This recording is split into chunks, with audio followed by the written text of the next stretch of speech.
It's Tuesday, it's October, it's cold and it's wet. It's a little... Listen, I've been banging on about bringing my flask in. I've been showing off because I've got a big flask. And it's full of rooibos tea this morning.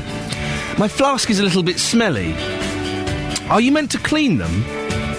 You're supposed to clean flasks, are you? It stinks. Anyway, maybe we'll discuss that a bit later on. Plenty in the show this morning, including Hurricane Sandy is causing severe flooding. We'll speak to a former Hertfordshire man to find out how he's affected. As you heard in the news, Jimmy Savile merchandise proving very popular on eBay. Is there anything wrong with people buying and selling it? And, oh man alive, the latest culinary delight is licking a brick. I know, it's one of these ridiculous restaurants where instead of serving food on a plate, for some reason they're serving chicken on a brick. Oh, man alive. I do want to know, what's the oddest, weirdest thing you've ever eaten? I posted this on Facebook already. We had someone saying, live ants, don't ask. Oh, yeah, I need to ask. How on earth did that happen? 08459 455 555 is the telephone number. I used to eat chalk when I was a kid. Not like the chalk sticks. I'd rub my finger along the bottom of the blackboard. You know, there was that kind of little layer where all the chalk would gather. I'd rub my finger along there and eat it. I don't know why. You can email 3cr@bbc.co.uk. You can text 81333, starting your text 3CR. But let's be honest, the best way to get in touch always is on the phone. 08459 455 555. BBC Three Counties Radio. Oh, now, something we're talking about later on, before 7 o'clock, is there is a gentleman he's a poppy seller. And we love the poppy sellers. We all love the poppy sellers. And he's been selling poppies in Luton for years. He can't do it this year. The reason is they've taken away his free parking space. They've taken away his free parking space. And so therefore he says, well, I can't do it. I can't afford to do it. And this prompted a real big argument in the office yesterday. I'd like to know your view on this. Half the people in the office said, well, this is disgusting, this is an outrage. Of course he should be given a free parking space. The other half went, I don't see what the problem is. Why should he be given a free parking space? So quick straw poll of you, dear listener. Poppy salesmen, should they be given free parking spaces? Yes or no? You can text in 81333, start your text 3CR, or you can give us a call, 08459 455 555. Now, Superstorm Sandy, you've been hearing about it all across the news, has swept across the eastern US coast, bringing heavy rain, high winds and severe flooding. Sandy made landfall in New Jersey, causing a record surge of seawater in New York City, flooding car and subway tunnels and leaving much of lower Manhattan without power. An estimated 60 million people could be affected, and Sandy has been blamed for up to 13 deaths in several states. Hurricane Sandy is barreling toward the East Coast with 50 million people in its path. Yeah, this is a very large, very powerful, and it's, again, moving very quickly, capable of widespread wind damage, life-threatening flooding, and storm surge. The threat of Hurricane Sandy is real, and it continues to grow. There is concern that if this crane that's dangling snaps, it could go flying into an adjacent building before it hits the ground. The wind has become more intense here over the last hour. We're getting some sheets of rain as well. Trees bending in the wind. My car is being rocked by the gusts. Tropical storm force winds extend more than 485 miles away from the center. So that's why we continue to talk about a very large area of destruction. In New York City, a man was crushed by a fallen tree. More than 1 million people lost power supplies, and at one point emergency services were receiving 10,000 calls an hour. Many roads are underwater, and subways have been flooded by rising waters from the East River and the Hudson. The mayor of New York, Michael Bloomberg, said the wind had now started to drop and the water level was expected to fall in the city. But he warned the danger wasn't over yet. Stay away from windows, close the drapes. If water is coming into your home, go to the highest area. It is very important that you follow these instructions. It could save your life or the life of a fellow New Yorker. These are not games. We've said from the very beginning, this is a once-in-a-long-time storm. The surge is very high. We expected it to be high. It's in fact slightly higher than what was forecasted by those that talked about the highest estimate. Well, Peter Franklin, who's a taxi driver, is sheltering in his apartment in New York City. There's a lot of water in the streets, and also it's the debris. That's the most dangerous thing. I and my wife live in a modern apartment building. It has a terrace. We're on the 16th floor, and boy, everything is just flying around all over the place. And when I wanted to go out onto the terrace to take a look, I couldn't even open the door because of the wind and the wind pressure against the door. Well, we'll have more on this throughout the show. 08459 455 555 is the telephone number. If you've got any relatives or friends who are over there, let us know how they're affected. It'll be interesting. The weird foods. There's this restaurant. It'll be in London, probably, won't it? They generally are. They're serving chicken on a brick, and people are licking the brick. It says in here as well that that there's in some Spanish restaurants you can suck on pebbles. Yeah, and in Copenhagen, there's a restaurant where you are served live shrimps. The weirdest thing you've ever eaten, please. 08459 455 555. Jen of Houghton Regis says, went on holiday in Norway as a teenager. We were served something that I thought was reindeer, but it turned out to be a whale. Bit like beef. There you go. 08459 455 555 is the telephone number if you want to give us a call. Now, we can go to New York, I think, and speak to James Pitkin, who is from the UK. He moved out to New York 7 months ago to work for a bank out there. He lives near Times Square. Morning, James. Good morning. So you moved out there 7 months ago. You live near Times Square, the dream location to many people. What's been happening in the last 12 hours or so? Well, not quite the dream. It's been, I wouldn't say chaotic because we had plenty of time to plan, but it's been, pretty dicey at times. The wind was really something. And we're hearing these reports. I mean, is it really that impressive? Has it been as powerful as we've been led to believe it might be? I believe it has. I'd say where I am in Midtown, slightly protected, but either side, anywhere near the rivers, they've really taken the brunt of it. What advice were you given by the emergency services? We were told to stay indoors, to basically get out of the way for the emergency services to make their way to buildings. A crane collapsed pretty close to where I live, so there was a lot of police activity, and we were just advised to stay inside, work from home if necessary, and just keep looking at the news reports.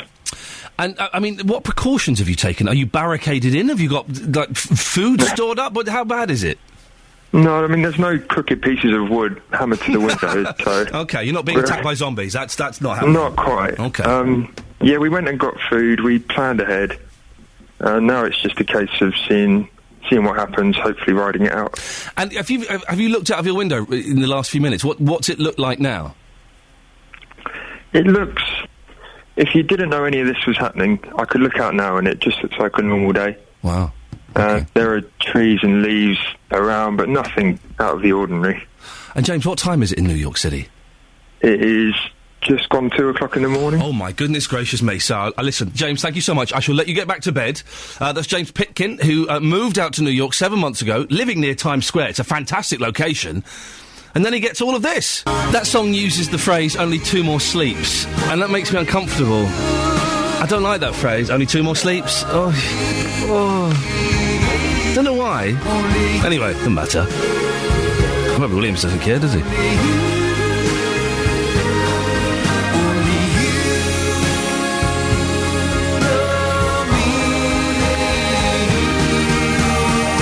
I was getting bored of that, to be honest. I was getting bored. It was only 10 seconds left, and he was going on and on and on. I'm sorry, but I really couldn't bear it any longer. So, this is Iain Lee, BBC Three Counties Radio. 08459 455 555 is the telephone number if you want to give me a call. Now, you're probably expecting the weather here. It's moved. We don't do the weather at 20 past anymore, and I guess I should be saying this probably for the next 4 or 5 months until it sinks in for not only you, dear listener, but also for me as I get used to this. The weather has moved, so it's going to be 1:45 from now, and the weather's going to be 6:45 and 7:45 and 8:45, and 9:45. So just stay calm. We will have weather.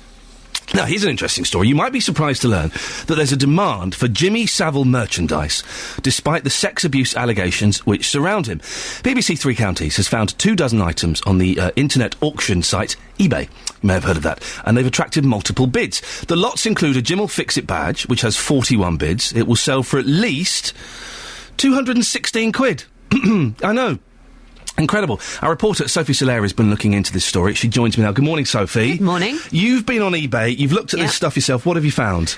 I think more the question is, what haven't I found? Right, really? There is so much on there, Ian. Yesterday, a signed picture of Jimmy Savile sold for £31 and 9 people bid for it. That's the kind of thing we're looking at. We've got the guy that sold that coming on in a little bit. We're gonna speak to him, Exactly. We found 24 items as of this morning, attracting multiple bids.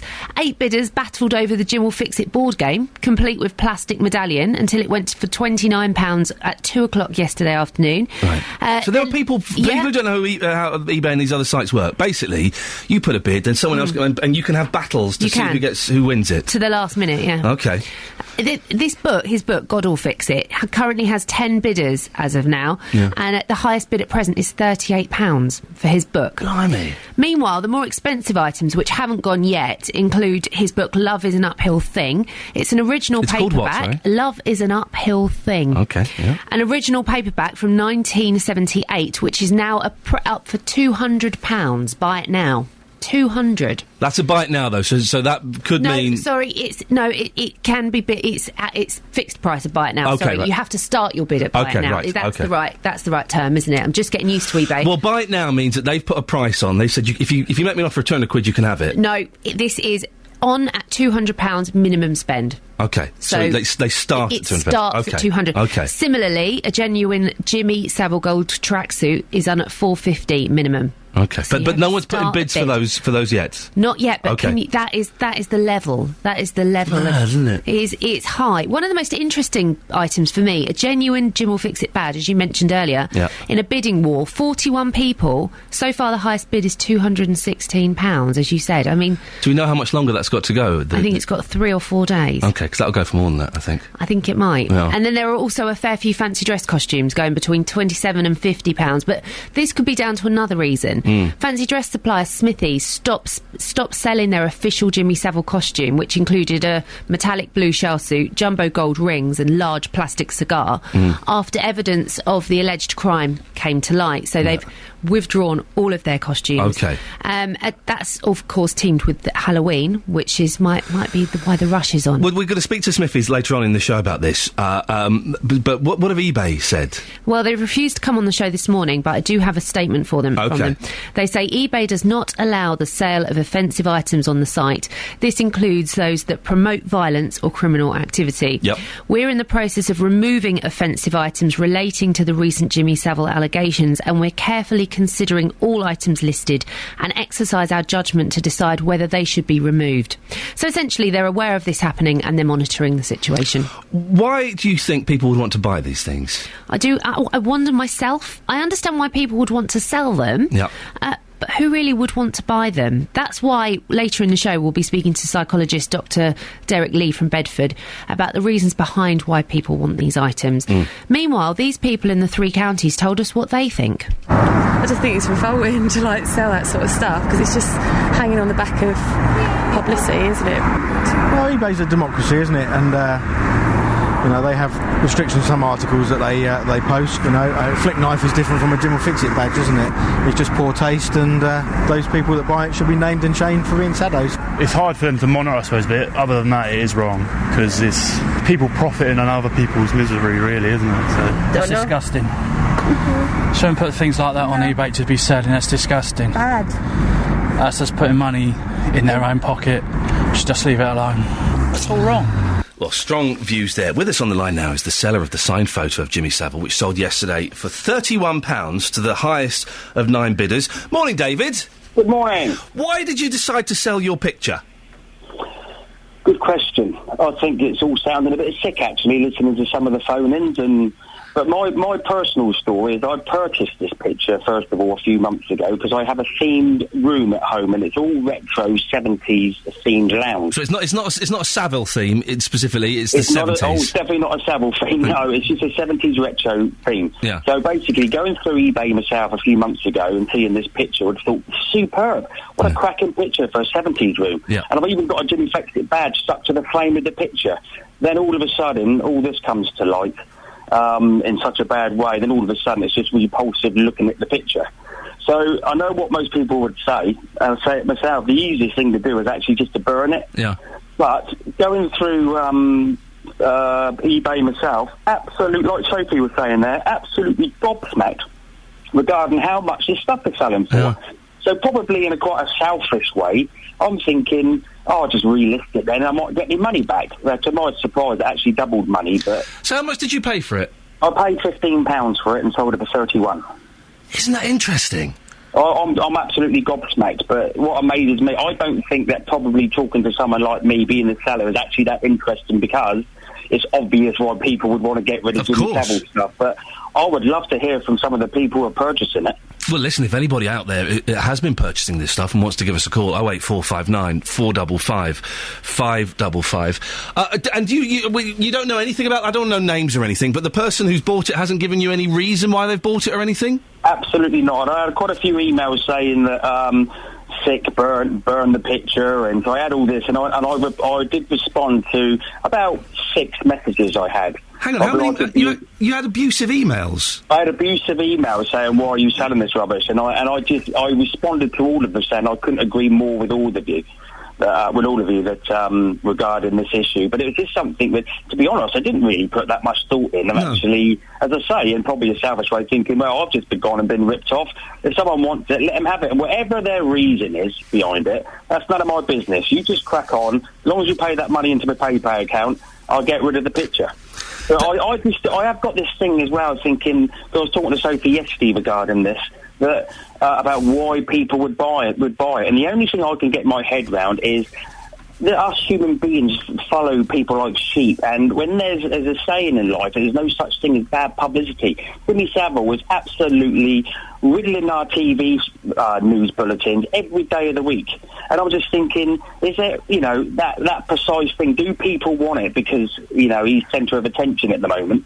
It's possible. David, listen, thank you very much for coming on. Thank you for your honesty. I can't believe he was getting abusive emails. That's unbelievable. Listen, later on, we want to hear from you, basically, this morning. Would you buy any of this stuff? Do you think it's appropriate that this stuff is being sold, and being sold for, he doubled his money there. 08459 455 555. Is it appropriate to be buying and selling Jimmy Savile merchandise? Sophie, thank you very much for coming in. No problem at all. Catherine, before you go... Oh. Yes, we're talking about weird stuff that you've eaten. Yes. Can you tell yours, please? I used to have a top bunk because I was the big sister, and I was quite near the ceiling, and I must admit I have had a little taste of Artex. Now, what does Artex taste like? Chicken? Paint. Right, because Chris has posted on Facebook. Does Catherine know that Artex contained asbestos? Yeah, I'm not laughing now, am I? Not laughing now. Thank you very much, Catherine Boyle. Across beds, hearts and bucks, this is Iain Lee on BBC Three Counties Radio. I say that because everything tastes like chicken. Oh, I had reindeer, it tastes like chicken. Oh, I ate some dog in Korea, it tastes like chicken. The oddest thing you've ever eaten, please. Alison. Now, Alison on Facebook has posted this, and if you want to go to the Facebook page, facebook.com, find BBC Three Counties Radio, it's there. Dog biscuits. Yeah, I used to eat dog biscuits and dog chocolates. For some reason, I had dog chocolates in my school bag. I can't even be bothered to go into the reason why. And I'd eat the dog chocolates. They were fine. Weird things that you've eaten, please. 08459 455 555. Is it acceptable to be buying and selling Jimmy Savile merchandise? And coming up in the next hour, the UK's first universally accessible walkway has been built in Buckinghamshire. I'll be telling you where it is and what's different about it. And should charity collectors get free parking in towns? I'm going to be meeting a Luton poppy seller who thinks so. He's in the building now. He's had a feisty conversation with one of my producers already. Definitely going to be worth a listen. What do you think? Should charity sellers get free parking in the town? If you call up now, you'll be able to put your point to him. Here's something I never thought I would be saying. On Saturday morning between 6 and 9, you can listen to Chris Akabusi. You can, isn't that exciting? I've never met him, but I bet he's like one of the top 3 nicest people in the world. Or maybe he's got a dark side, who knows? No, I bet he's lovely. I bet Chris Akabusi's a nice man. Anyway, he's doing the breakfast show on Saturday between 6 and 9. Fascinating guests, captivating local stories, a review of the papers, and it's all with Chris Akabusi, Saturday from 6 o'clock on BBC Three Counties Radio. Isn't the world a strange and wonderful, wonderful place? Now, the UK's first universally accessible walkway has been built in Buckinghamshire. The pavement connects Stoke Mandeville Stadium with Aylesbury Town Centre and already has some adaptations for people with mobility problems. In the next 2 years, it will be improved to help those with visual and hearing impairments as well. Andrew Clark is from Bucks Disability Service, who got the scheme off the ground. It's a length of pavement from Stoke Mandeville Stadium to Aylesbury Town Centre, which has been comprehensively rebuilt and redesigned to make it accessible for all people with a physical disability or an impairment. So what's changed? A lot of it is things that perhaps should have been there anyway. So, for example, the curbs are all dropped. There are islands in the middle of the road for people who walk slowly. But there are some features which are not in the national standards, which we've doing for the first time, really, and that are things like putting seats at frequent intervals along the route so that people who need to sit down and rest can do so. Simple things like that. There is a dog waste bin along the route so that people with an assistance dog have got somewhere to go without having to find it. And it's signposted. It's very clearly signposted so that people don't lose their way, because that's obviously an issue as well. And you've just signed a memorandum of understanding with the council to change it even more, haven't you? That's correct. Bucks County Council, Aylesbury Vale District Council, Aylesbury Town Council and a number of other bodies that are involved. This is a very complicated project. They've signed a memorandum of understanding to develop it as what could be the UK's first ever universally accessible way, which is to say a route that is specifically built and designed to be accessible for all disabled people, whatever their impairment or disability. What needs to happen then to make it that accessible? Most of it is about people with a visual impairment or with a hearing loss impairment. Obviously, people with a visual impairment who walk with a white stick, they need what's known as a tapping ridge or a tapping edge, and that means that the whole route has to be curbed in a particular way. There are no national standards for this. This is going beyond the standard of accessibility that is normally required of public pavements.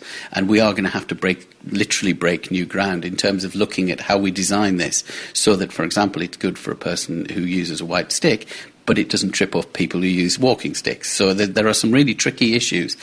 And that's never been done. That's never been done anywhere in the country, as far as we're aware. And so, it seems very fitting that in the home of the Paralympics, we should actually be making this, taking forward these new projects for disabled people. There you go. We should have a little bit more on that throughout the show. 08459 455 555. A couple of things on the go. The weirdest things you've eaten.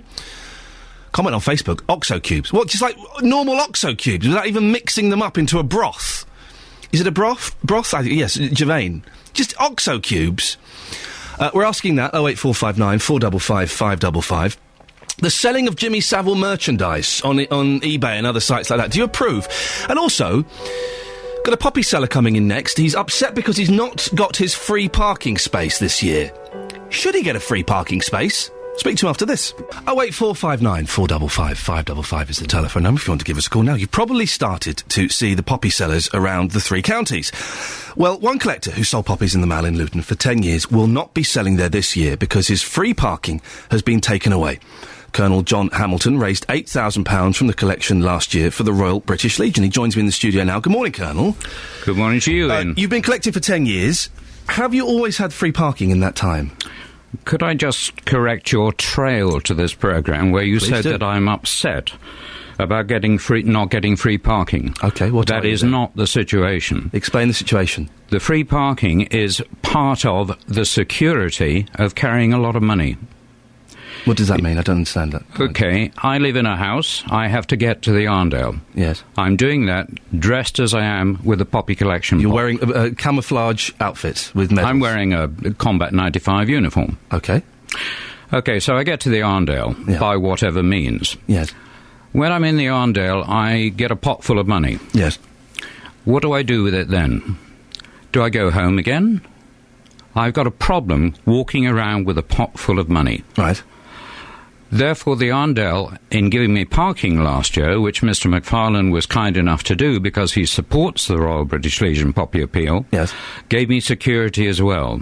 Right. I could go to and from where I collected, to my car, put the money, have it secured, get another pot, go back and do some more collecting. When you mean security, you mean that? Well, you don't mean someone walking with you? No, I mean security is me. Right. Yes. This pot is tied to me. They can't take the pot without taking me with it. Right. So you are upset? Upset at what? I don't know. You said I'm upset at not getting free parking. Okay, you're upset that you're not getting the security of having the free parking. I'm upset about not being given free parking and the security that goes with it. It's a two-part thing. Why can't you pay for the parking? Me personally, of course I can. Tell me why I should. You tell me why you shouldn't. No, you tell me why I should. Because everybody has to pay for parking and all the other charity collectors pay for the parking. Now you tell me why you shouldn't. I shouldn't because the Royal British Legion should be supported by them all. The Royal British Legion should not be giving money to them all to sell poppies. Right. It's the other way around. But the other charities... Royal British Legion is a charity. Yeah, so the other charities, I would assume, don't get the free parking and the security that Do you know that? I don't know it. I'm assuming it. OK, well, let's assume that the other charity people are taken to the Arndale, dropped off and picked up. I don't have that facility. Why don't you investigate getting that? From whom? I don't know. I'm being contrary just because you've made this strong point that you think you're entitled to the free parking and the security. No, I didn't. Well, what is your point then, sir? I've just said it. Well, the point was you expect it, you're entitled to it. Which word am I using that is not quite correct? Let's go back in time. In 2003, I started selling poppies in the mall. Right. I approached the University of London, of Luton, for parking. And they gave it to you? They were very happy to provide that. Excellent. Until 2010, when the head of facilities said that they were no longer prepared to offer parking. Right. Now, parking at the university was slightly inconvenient because I have to walk across a public road with the pots of money. Right. So I approached the Arndale last year. Yes. Mr. McFarlane was very helpful. Yeah. And provided me with free parking. And I was very happy with that. I had security, and I was in the Arndale Centre doing what I was there to do. I stand there for 100 hours. Right. It's a long time. It's your choice. Of course it is. I'm a volunteer. Yep. Why do you say it like that? No, I'm saying you're saying it. You're being slightly argumentative, if I'm being honest. Oh, of course. You are too. You've got a hit list of questions for me. Let's put the questions away. They're gone. There's no questions there. Good. Right. I need that bit of paper because it's got statements from the people you keep naming that aren't here, and that's only fair for me to read those out. I'm sure you'd appreciate that. But it's your choice to stand there for 100 hours. So that's you saying I stand there for 100 hours is almost irrelevant because it's your choice. Okay, you try it. Well, I don't want to. I'm not making that choice to do that. I'm saying it's your choice. It is your choice. It is not my choice to do that. It is. Correct.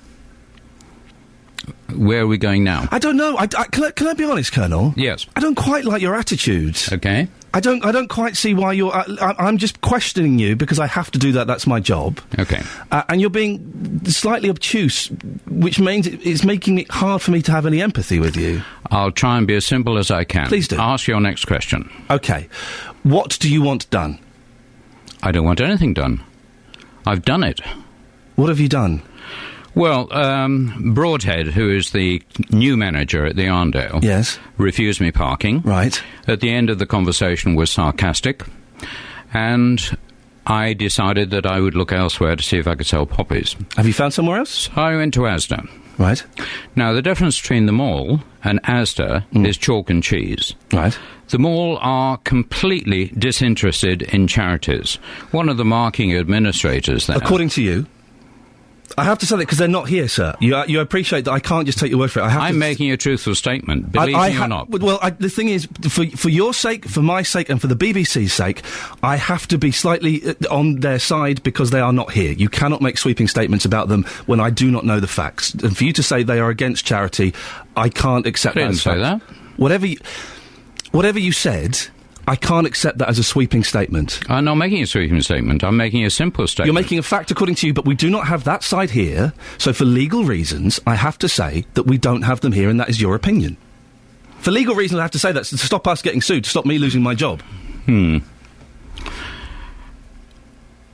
I'm beginning to see why they didn't give you free parking. You're quite hard work, aren't you?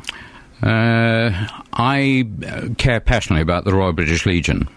I care passionately about people supporting the Royal British Legion. And if people belittle the Royal British Legion and say it's exactly the same as all other charities, which is what they say, I say that is not wrong. Why is it different from all other charities? Why is this charity so special compared to sick kids, cancer, other charities? It's the charity that Her Majesty the Queen goes to the Royal Albert Hall every year. It is the charity that is represented at the Cenotaph with everyone wearing their poppies, supported by Her Majesty the Queen. It is a national charity that's been going since 1921. And that makes it better than other charities? It does. Really? What do you think about our armed forces? Let me ask you a question. Please do. You moved... listen, I got rid of my questions. Get rid of yours. Get rid of your hit list of questions. I got rid of mine, if you want to play fair. How much do you value the freedom that you and your loved ones enjoy in this country? The limited freedoms that we have, I value quite a bit, yes. Right. So if you were to a poppy, how much would you donate? It depends. If I go on television on the BBC, they insist we wear one. They give us one for free. If I were to donate in the street, it depends. £1? And do you think £1 would be a fair donation? I don't think that's relevant. Yeah, I think it's fair. Right. I think it's fair. You've answered my question. I don't think the Royal British Legion is the most important charity. All right, give me a better one.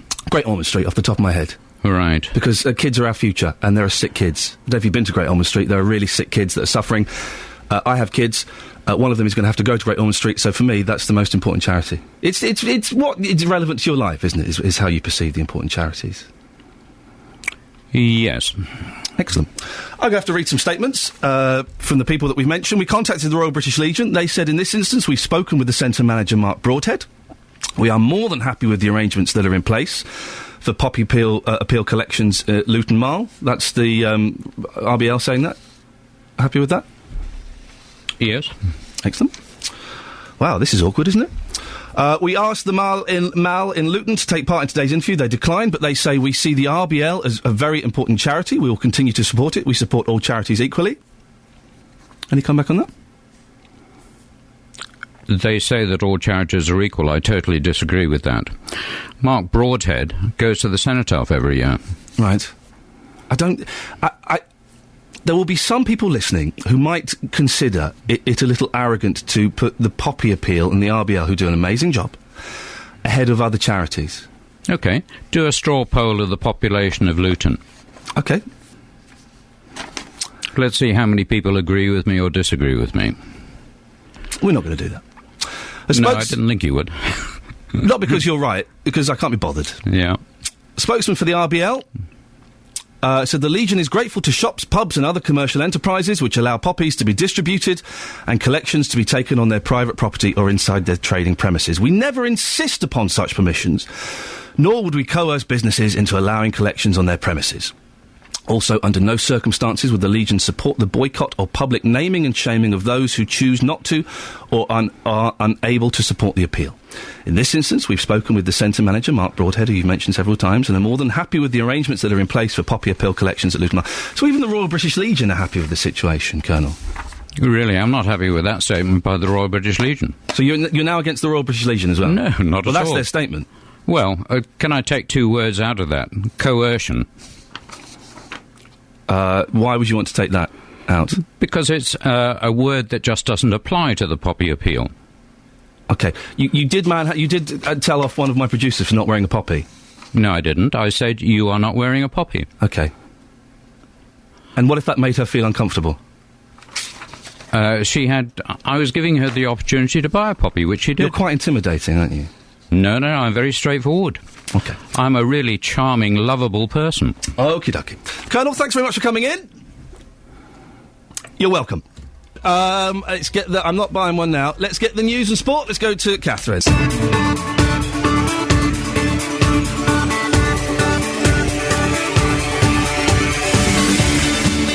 Good morning, this is Iain Lee, BBC Three Counties Radio. If you've just tuned in, I suggest you listen to the iPlayer for the last 15 minutes of radio. Keen to get your thoughts on that, please. Well, how do you think that interview went with the Colonel? It's left me feeling... how How's it left me feeling? How can I put this into words? Uncomfortable, I guess is the word. Uncomfortable. What do you think? Was I a bit harsh on him? Or was it the other way around? Genuinely keen to get your opinions. Will you agree with me or not? Keen to hear your thoughts on that, because it's one of those things. Sometimes you have conversations or arguments or interviews, and you come away thinking, I don't quite know what happened there, and I'm not quite sure how I feel about it. Not in any way. I don't want to knock the Royal British Legion and the Poppy Appeal in the slightest, or the Colonel for the good work he does, and he does raise a lot of money for charity. Fair play. But, what do you think about that? And it brings us back to the key point. Should he be getting the free parking? That was the thrust of what the interview was supposed to be. 08459 455 555. Also coming up in the next hour, Hurricane Sandy causes severe flooding. We speak to a presenter at a New York radio station to find out how they're reporting the story. BBC Three Counties Radio finds that Jimmy Savile memorabilia is proving very popular online. People are buying this stuff. And the latest culinary delight is licking a brick. I know. What's the oddest thing that you have ever eaten? We're getting some great stuff, including one on the Facebook page. Someone said the end of burnt matches. Oh no, it's Dean, sorry, on Twitter. I used to eat the burnt end of a matchstick. I've heard that before.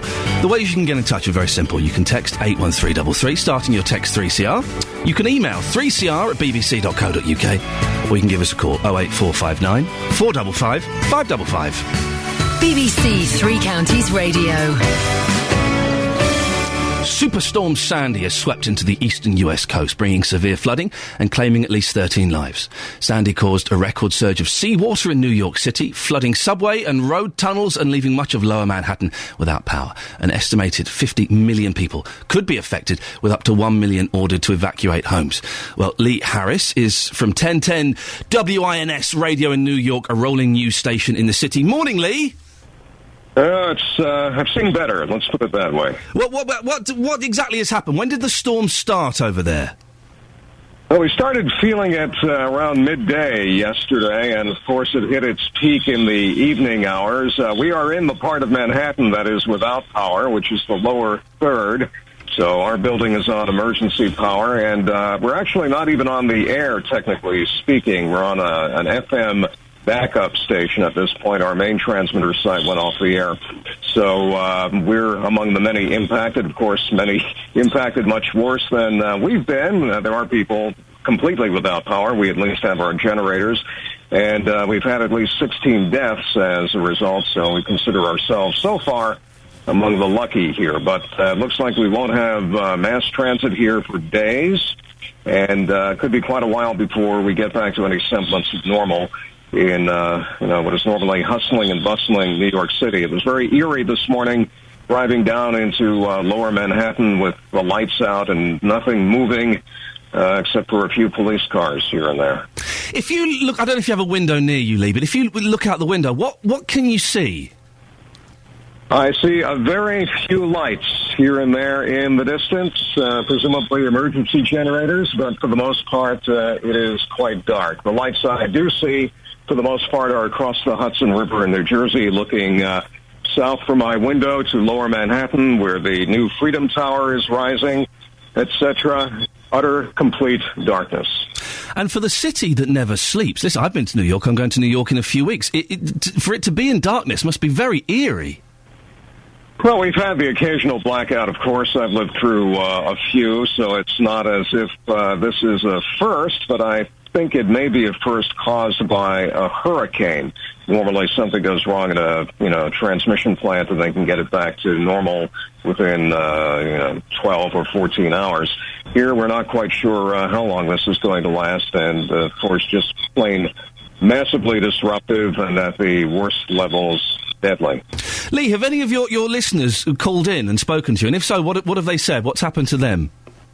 Well, we have reporters out running around. They've talked to them. Everybody has problems this morning. The people in the upper part of Manhattan, where the lights are still on, for the most part, are in better shape than those who are without electricity, of course, but even they have no access to mass transit. And I think the real problem may come in the next few days, as perhaps we have trouble getting supplies into Manhattan, by which I mean food, gasoline, and the other necessities. So not sure how much we have on hand here, but you can see some logistics problems potentially beginning to develop. And we heard over here yesterday that people were being asked to evacuate. Did people listen to that and follow that advice, or did a lot of people stay? Well, I'm sure your well-informed listeners are aware that New York City is surrounded on virtually all sides by water, the Atlantic Ocean, various bays and harbors, etc. So there is a lot of low-lying ground, and large numbers of people, perhaps the sizable majority, having been told in the past that they would be flooded out, ignored the evacuation orders.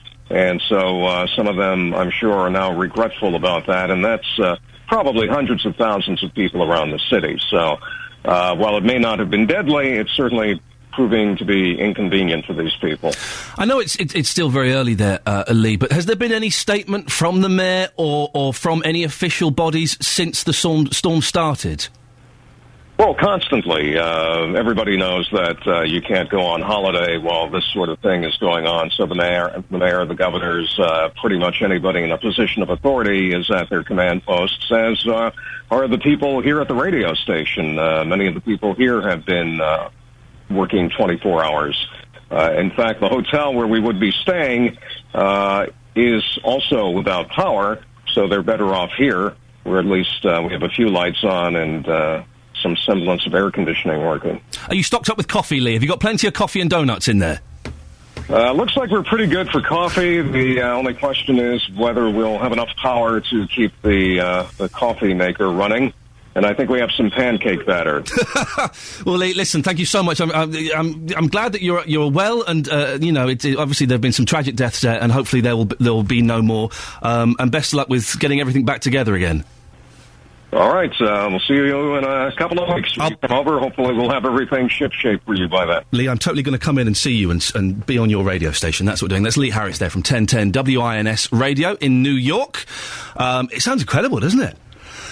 Well, what happens if you'd planned to travel to New York or the surrounding areas? We can speak now to Bob Atkinson. He's from TravelSupermarket.com. Morning, Bob. Good morning. What's the advice for people travelling to the area?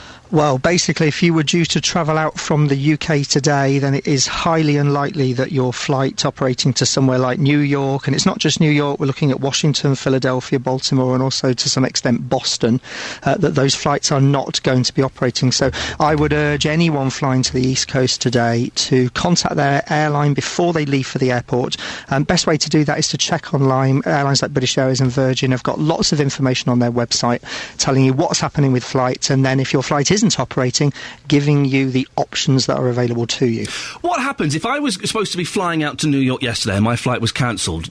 Do I get another flight? Do I get my money back? How does it work? Well, it's very clearly controlled under what is called the EU 261 rules, and basically the old EU 261. Yes, of course. Yes. These are good. These are good. They protect us, and what that does is it ensures that any airline operating from the EU to any destination, when your flight is cancelled, like these have been, you are entitled to either a full refund of your flight, and then you walk away and that's it. But of course, if you've got additional travel arrangements that you've made, you're going to perhaps need to have to get those cancelled, and if you have losses, try and claim those losses back from a travel insurance company. Mm-hmm. The other option you have is that the airline will say, well, look, if you want to rebook, you can rebook within a booking window that we give you, and in that case, you can rebook your flight, and then the airline then has to give you, under EU 261 rules, things like meals and drinks, hotel accommodation, a few calls and a bit of transport to and from the airport that is deemed to be reasonable. And what I would urge to passengers is that those who maybe are delaying their trip to go back to the States because flights are cancelled, or to go there if they're starting on holiday, then do speak to your airline before you go off and start making hotel reservations, and they will give you the best advice as how to do that. What about those Brits that are over there now trying to get back home? What advice is there for them? Well, it depends really how you've booked your trip. Again, exactly the same options are open for any EU airline, and there's a difference here. If you were flying out on American from Britain today, you're covered under EU 261 rules, but if you're flying on American coming back from the States, you'll be given a refund, or, you know, they'll probably offer you to rebook. But as far as things like welfare, that kind of goes out the window. But anybody on BA, Virgin, say Air France, KLM, Lufthansa connecting to the UK, exactly the same rules apply. Either a full cancellation or you rebook, and then there is a welfare from the airline. But as I stressed again, you must actually speak to the airline. One other little thing, if you've actually booked what is a full package, so you've been online or into an agent and have bought a package where everything's all in one price, your hotel and your flights all together in one go, then that is covered under ATOL regulations, slightly different. So if your holiday was cancelled before you even departed, again, you'd get a full refund of the entire lot. You don't even have to worry about insurance there, and or you would be offered to rebook. So there's lots of protection there. Check things like the CAA website that gives you the best information. Bob Atkinson from TravelSupermarket.com, thank you very much indeed. And before that, we spoke to Lee Harris, who's an American broadcaster in New York City. Morning, Iain Lee, BBC Three Counties Radio. Now, about 25 minutes ago, we met Luton Poppy salesman, Colonel John Hamilton, who came in, who was disappointed that he was no longer being given free parking at the Mall in Luton, and was upset that he didn't have the security that brought. This is what he had to say. I'm upset about not being given free parking and the security that goes with it. It's a two-part thing. Why can't you pay for the parking? Me personally, of course I can. Tell me why I should. You tell me why you shouldn't. No, you tell me why I should. Because everybody has to pay for parking, and all the other charity collectors pay for the parking. Now you tell me why you shouldn't. I shouldn't because the Royal British Legion should be supported by them all. The Royal British Legion should not be giving money to them all to sell poppies. Right. It's the other way round. Yeah, that was the least tense part of the argument. It was kind of all downhill from there. We'll play more of it after 7:30. Do you agree with his point, the Colonel's point there? Do you agree that he should be given the free parking, and that the security that brings? 08459 455 555. Roger's from Letchworth. Good morning, Roger. Good morning, Roberto. It's Iain. Oh, sorry. No, don't worry. It's an honour to... As we all know, Roberto's show is amazing. It's an honour to be mixed up for him for the second time. Roger, what's your take on the chat I just had with the Colonel there? Well, following on from the I'm sorry I have a cold line there, I would say upper class twit of the year.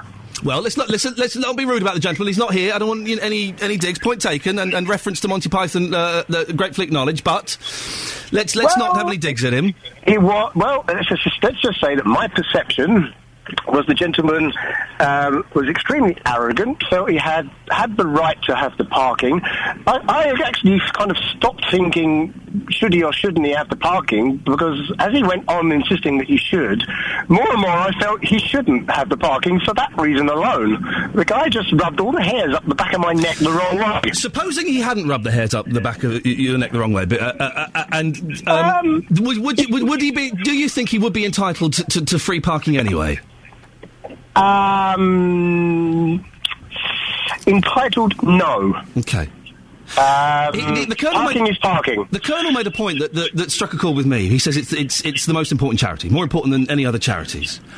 It's important to him, and that's the whole point. A charity is important to the person in question. It's a very subjective statement. I think you could possibly be right on that, but and you would not. I mean, for example, as I say, Great Ormond Street is very important to me because I volunteered there. Our little boy may have to go there, and that's why it's so important to me. And this is not in any way to knock the Royal British Legion and the Poppy Appeal and anything like that. They do marvellous work, fantastic work, support a lot of people. Yeah, sure. But you would agree that perhaps was a slightly oversweeping statement.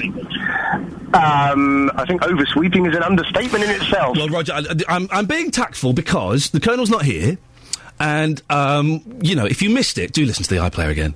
From about 10 to 7. It was interesting. The Colonel's not here. I don't want to have any unfair digs at him, because I don't want, he's not here. Eddie's in Luton. Morning, Eddie. Good morning, Iain. How are you? I'm fine, thank you. Free parking for the poppy sellers. What do you reckon? If you're going to do free parking, then you do free parking for all charity people, not just one. But according to the Colonel, the poppies is the most important charity. Well, if you speak to anybody that runs any charity, their charity is important to them because it has reasons for why they're doing it.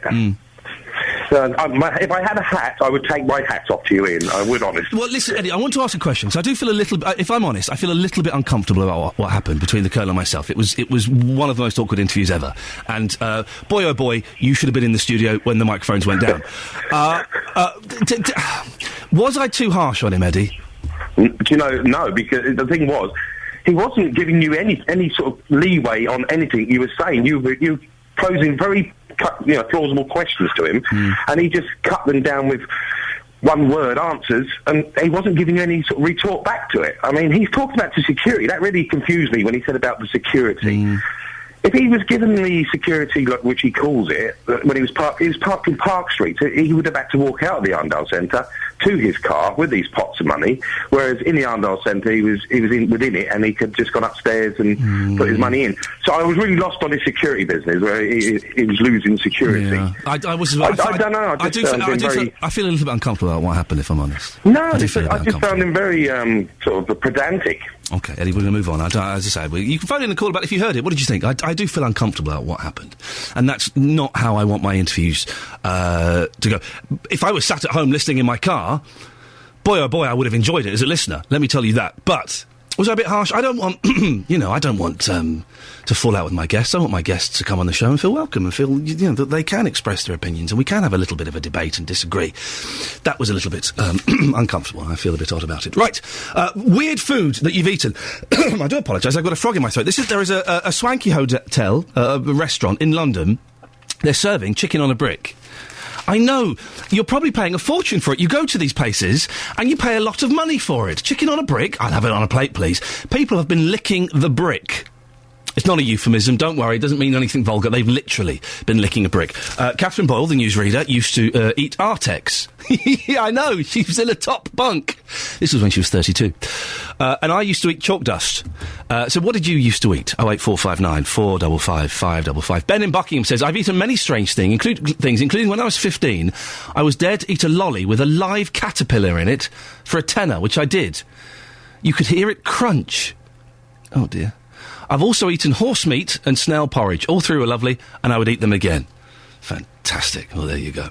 08459 455 555 is the telephone number. You may be surprised to learn that there is a demand for Jimmy Savile merchandise. Yeah, Jimmy Savile merchandise, despite the sex abuse allegations which surround him.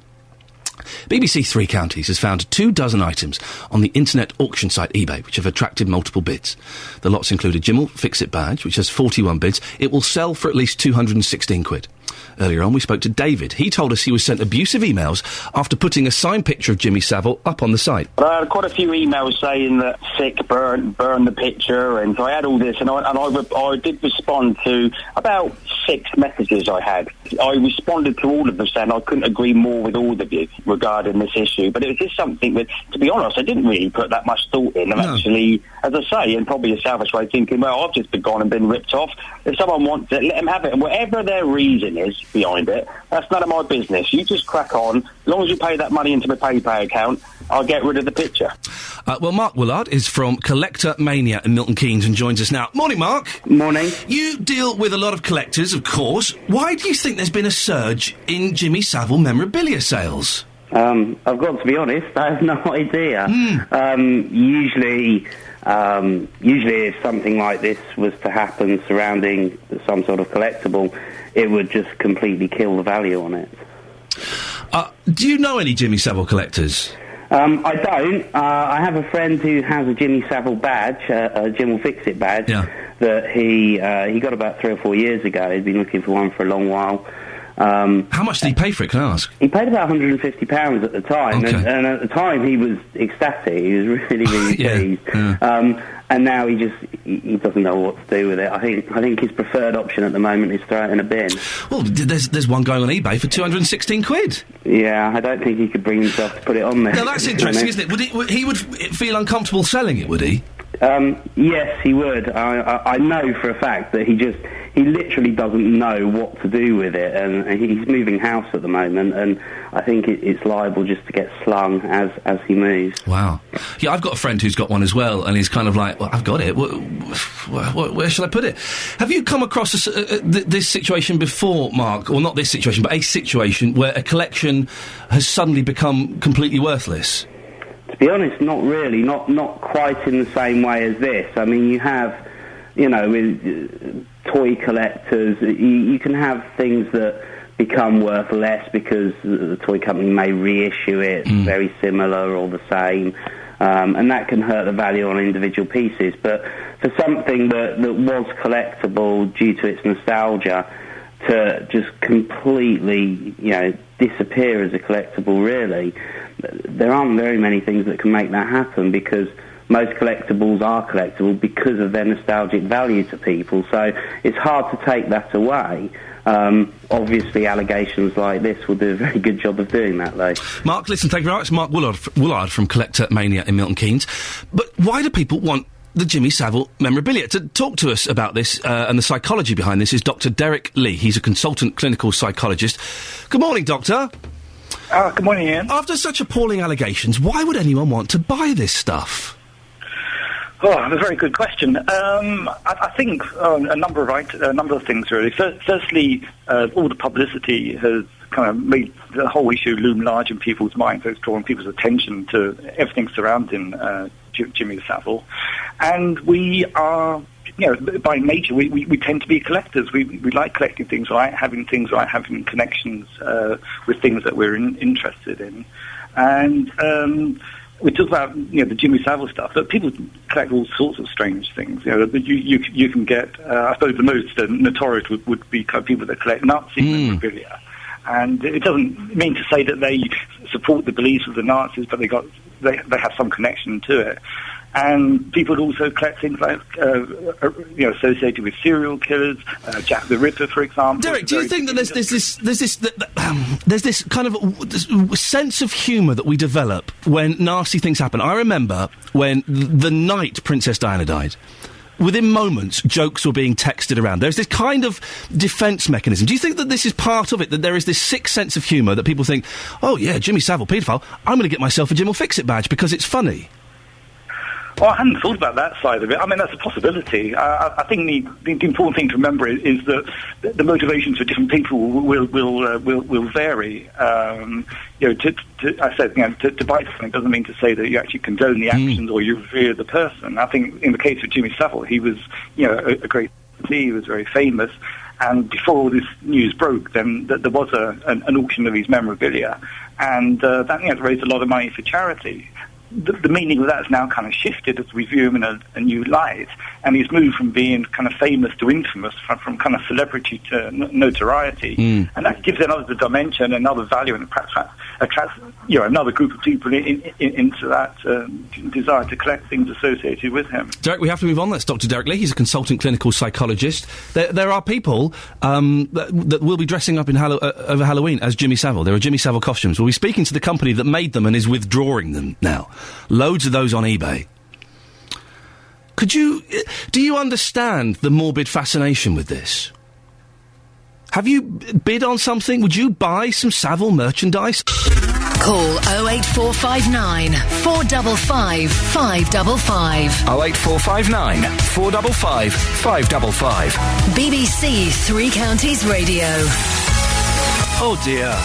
Oh dear. On the Twitter, we're talking about weird things that you've eaten. There's a reason for it, but it's almost irrelevant now. Graham Rickman has tweeted me. My son... Oh, no. My son used to lick shaken vac off the floor and once licked ant powder thinking it was shaken vac. Oh, dear, oh, dear, oh, dear. No, thank you. That's very, very unpleasant. It's all because there's this restaurant where people are... You're getting... These swanky restaurants are so up their own backsides. You're getting chicken on a brick. Chicken on a brick. I want it on a plate, please. For goodness sakes. Put it on a plate. And so what's happening is the sauce is dripping onto the brick and people are licking it. What weird things have you eaten? 08459 455 555. You can text 81333, starting your text 3CR, or you can go on the Facebook page. If you go to Facebook and BBC Three Counties Radio, find the page there. There's a lovely picture of Jonathan Vernon Smith holding a ferret. A ferret, I'll have you know. Speaking of Jonathan Vernon Smith, he will be on at 9 o'clock this morning. Always worth a listen. He'll have the question of the day at 9. We don't know what that is yet. He's keeping it top secret. His team of boffins are working away on it, chiselling at it to make it the best question that he can possibly give you.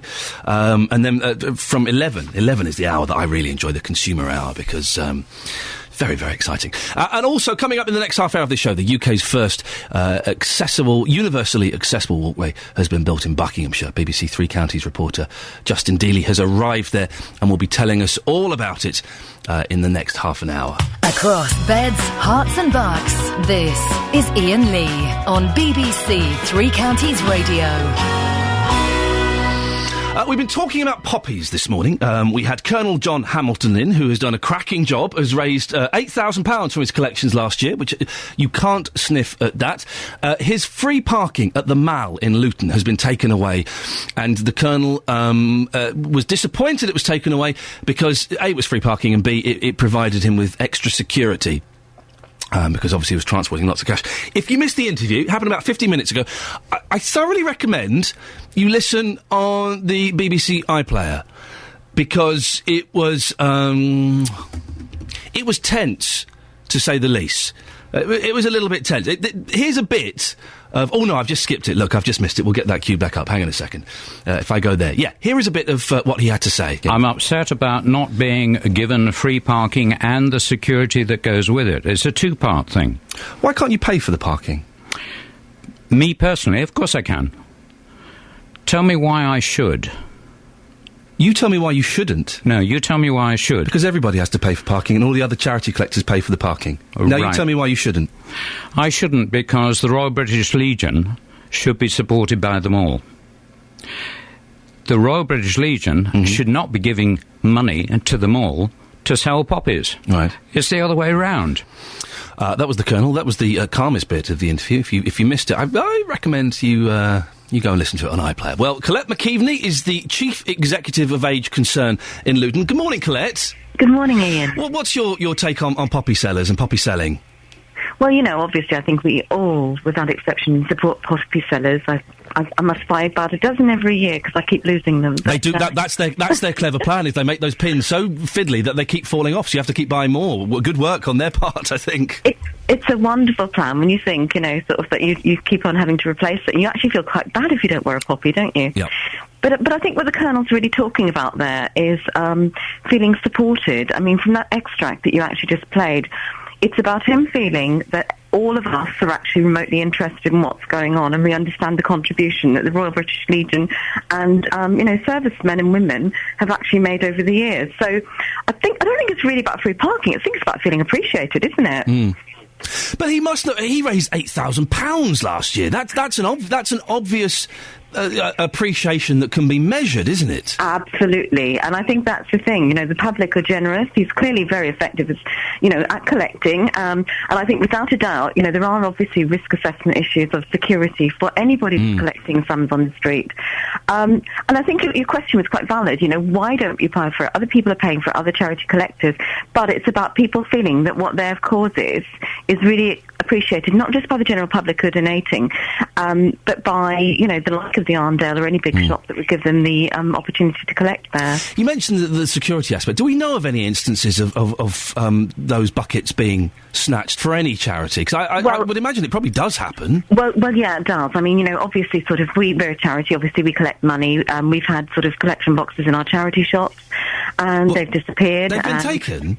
Oh, yeah. I mean, this You're is not joking. uncommon. No, honestly. It does happen. That's terrible. Well, and how much is going to be in those pots? It's only going to be a few quid. Well, this is it. I mean, generally speaking, most of the time people are putting coppers in that they get at the till. But, I don't know. I mean, in one case, we reckon that, some people might be more generous and you might get the occasional pound coin or the occasional sort of £5 note or something. Yeah. But certainly, I mean, we we've had this happen in the past, and it is really difficult. It's very frustrating, even in a shop, to keep things secure. So I can understand how vulnerable he feels in terms of that, and I would, hope the Royal British Legion are maybe a bit mindful of that as well, because really it's their money once it's collected, And have you been out shaking the buckets? No, I haven't. I mean, years ago in Luton, we used to actually organise the Poppy Appeal, as a lot of the organisers were getting on a bit. Yeah. And so we did that for a number of years. And, there were very dedicated people. They were wonderful. I have to say, back in those days, people were more outdoors. There were the Arndale collectors, but there was also people, collecting at the railway station. And, they did have, I don't know, this says a little bit more about Luton in the past 10 years. But, we did actually have to go and sort of pick the pots up from them, because we didn't want them bringing them back all the way to Age Concerns premises in Manchester Street. So, yeah, I do think there are security issues there, particularly where you've got kids or older folk who are maybe collecting on behalf of a charity. You've really shocked me with that thing that your pots are being nicked from the shops. I have to say now, the communities, our shops are in Birdfoot Lane and in Farley Hill. Yeah. And, I've got to say something on behalf of the people of Farley Hill and Birdfoot Lane, that we have a much lower level of shoplifting than we ever did when we were in the town centre. That some people will still pick things up. We will still get problems, but I think we're very much owned by the communities that we're in. I think when you're in the middle of the town centre, maybe people don't have that sense of ownership about looking after their charity in the same way. Colette, fascinating. Lovely to talk to you. Colette McKeveney, Chief Executive of Age Concern in Luton. That's really shocked me, that. People nicking the pots from the front of the tills in charity shops. Really? I'm so naive.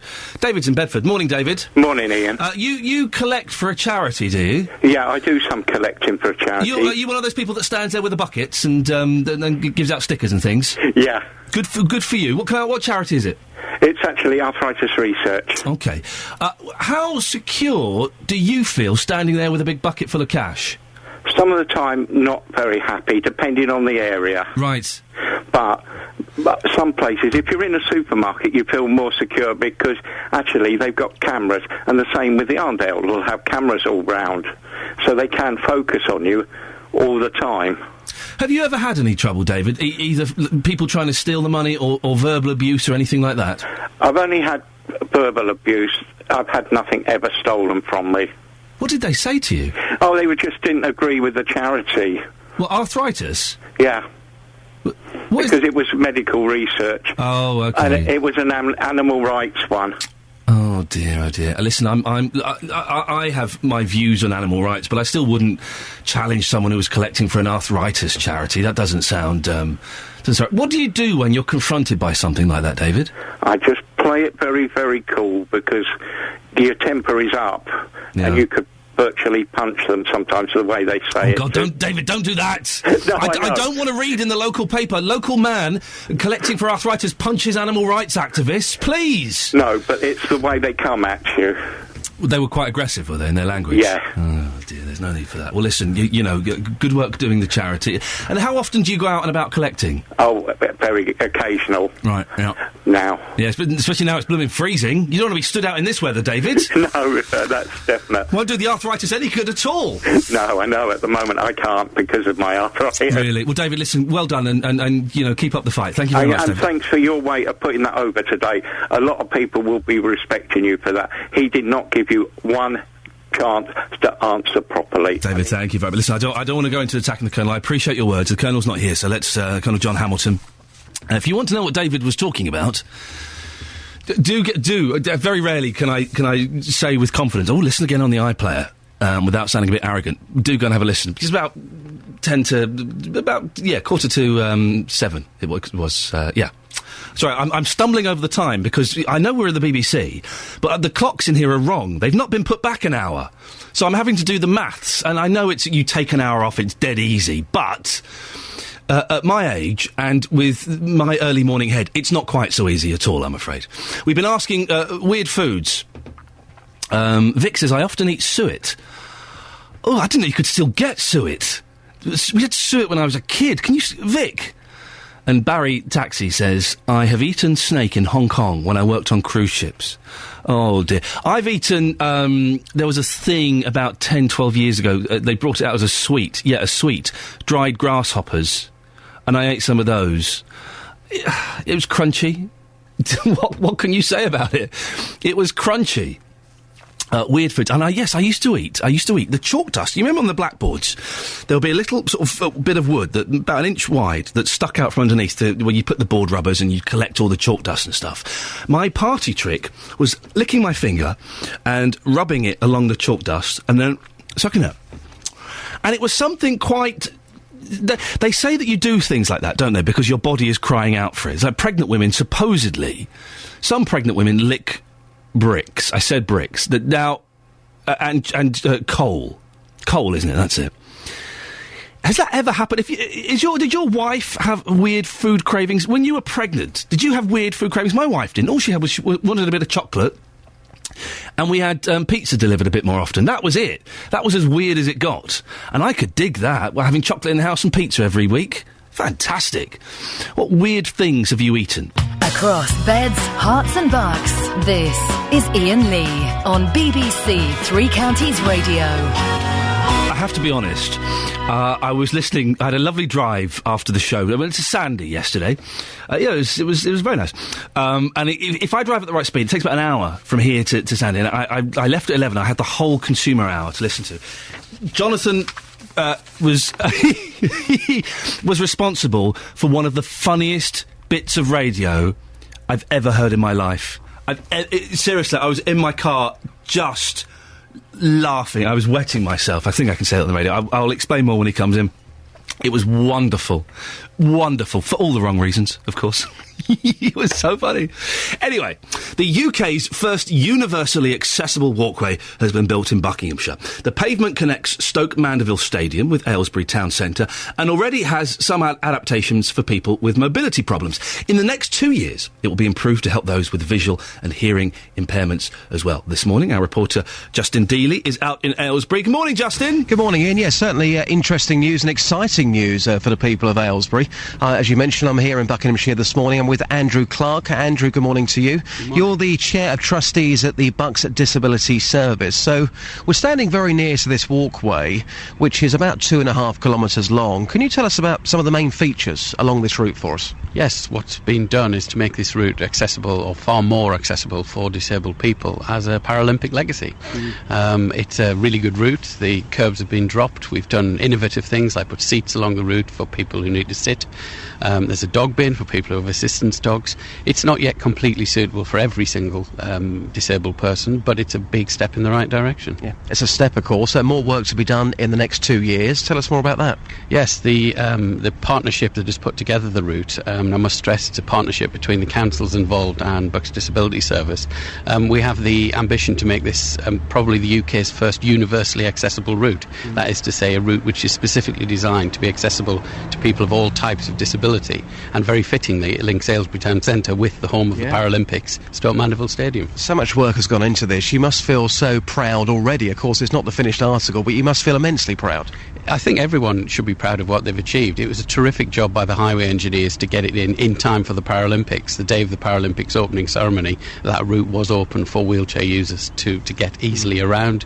It's been a tremendous amount of work, and all credit to those that did it. Also with us today is Carol Bennett. Carol, you're a wheelchair user. Thank you for joining us live this morning on BBC Three Counties Radio. So, what we've been talking about here, certainly a step in the right direction, isn't it? Oh yes, definitely, because it's much more easier for electric wheelchairs and disabled people to actually be able to get to the Olympic Games and what have you, with the drop curbs and the seats for people that's walking and what have you, because no, it is a good access, what have you. Absolutely. And just finally, you have been campaigning for many years with better facilities for disabled people like yourselves. I mean, do you think on the whole now that people have got more patience towards you? Have we become better as a nation? Have we become better in Aylesbury at looking after you?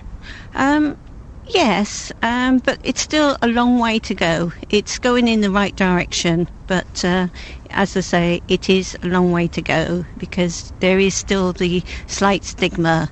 They rather talk to my carer than actually talk to me in a wheelchair. So it's still a long way, but it is improving. So your message would be just treat you normally, just treat you like everybody else, because you are exactly the same. That is correct. And that's all we actually want, is to be treated like anyone else, because we are normal. I think that's more than fair. And a last word with Andrew, so we'll see you back here in 2 years' time for the finished article then. Oh, I think this route is going to attract a lot of attention over the next couple of years, and I look forward to that. Brilliant stuff. There you go. That's Andrew Clark. He's Chair of Trustees at the Bucks Disability Service, and also Carol there, who's a wheelchair user in Aylesbury. So Ian, come back to us in 2 years. I shall stay put for the next 2 years and watch this happen, and it's fantastic. No, you can't stay there for 2 years, Justin. We need you tomorrow to go and do something ridiculous. No. It's Halloween tomorrow, of course. Halloween. Yes. Have you got some spooky plans for tomorrow? Yes, I've got some very, very spooky plans, and I've got some makeup as well. I shall be revealing all tomorrow morning. It sounds absolutely terrifying. And a little bit sexy at the same time. It doesn't sound sexy, it sounds terrifying.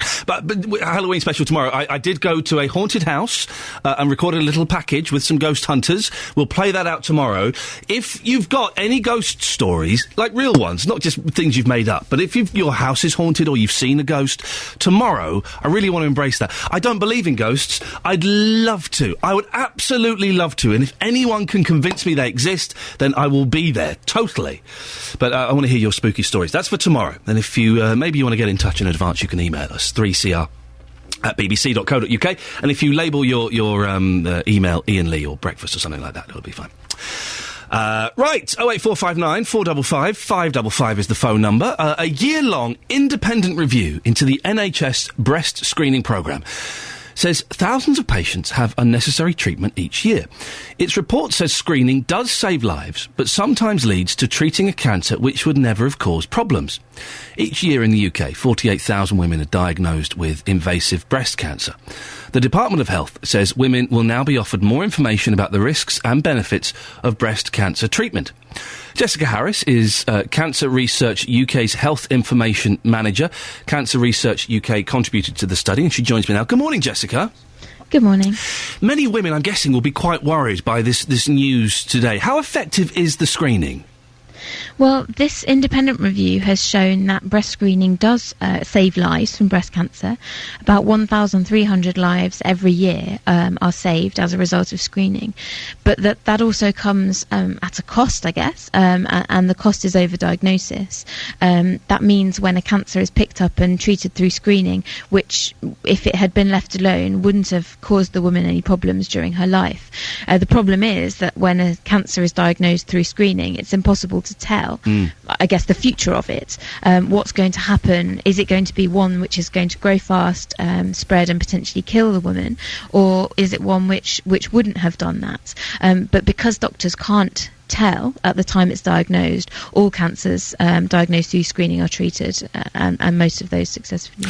So how would you go on to tell? What part of the treatment is lacking that means they can't tell whether it's going to be a life-threatening or not? Well, we need some more research to understand whether there is a way of distinguishing between these cancers, because it really is a case of testing it at the point of diagnosis rather than during treatment. So at the moment, we just don't have a way of predicting how whether it's going to be one of these overdiagnosed cancers or one which is potentially. So you don't know at the moment until you've removed it. Is that right?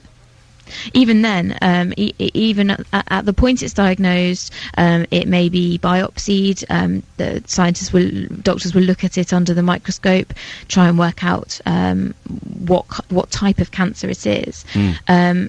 And unfortunately, there's no test at the moment which can distinguish between overdiagnosed cases that don't have any potential to kill and those which do. It's also worth remembering that 15,500 cancers a year are diagnosed through the screening programme, and the majority of those do need to be treated because if they were left alone, they would grow and spread and potentially kill the woman. What happens as a result of this report? Will women who've had unnecessary treatment be contacted about this?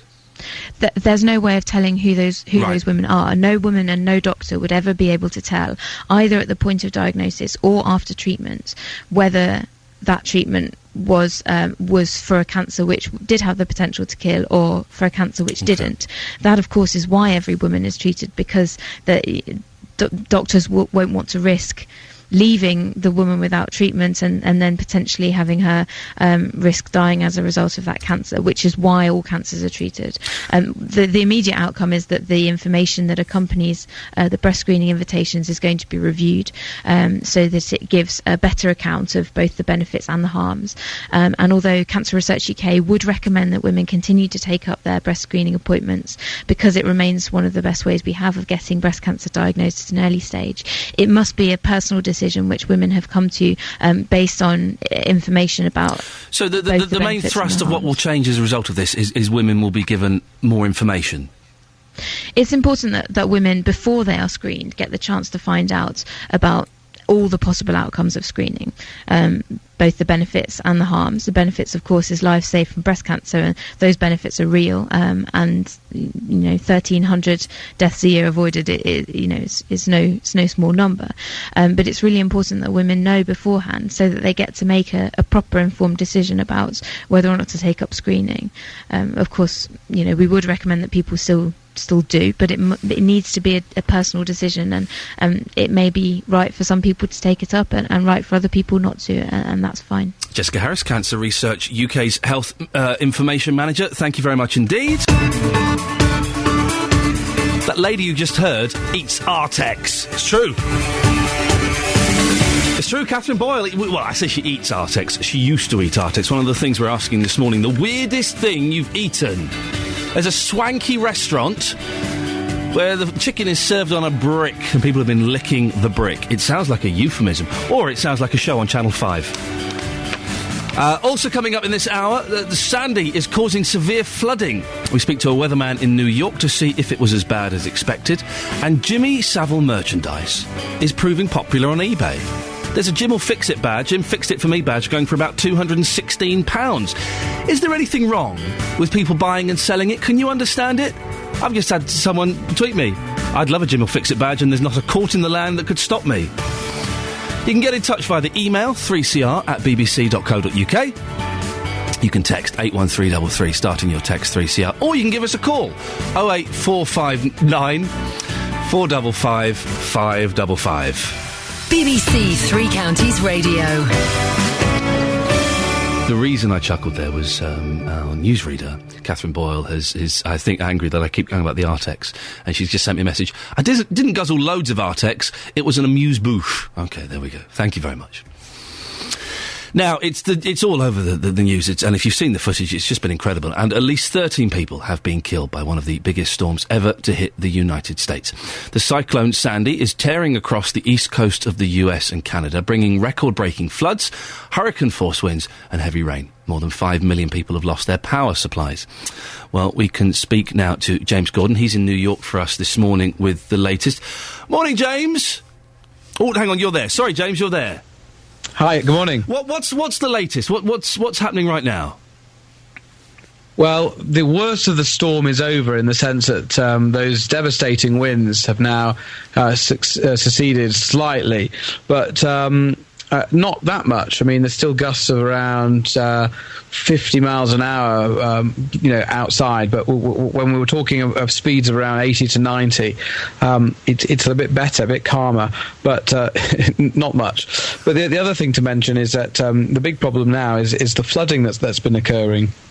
There was a huge storm surge last night as Sandy came ashore, and a storm surge of 13 feet meant that the Hudson River on the west side and the East River both burst their banks, and this water just sort of pummeled in to the city streets and then began sort of draining away down into the subways and the road tunnels, and it's going to take a long time, I would think, to pump all that water back out.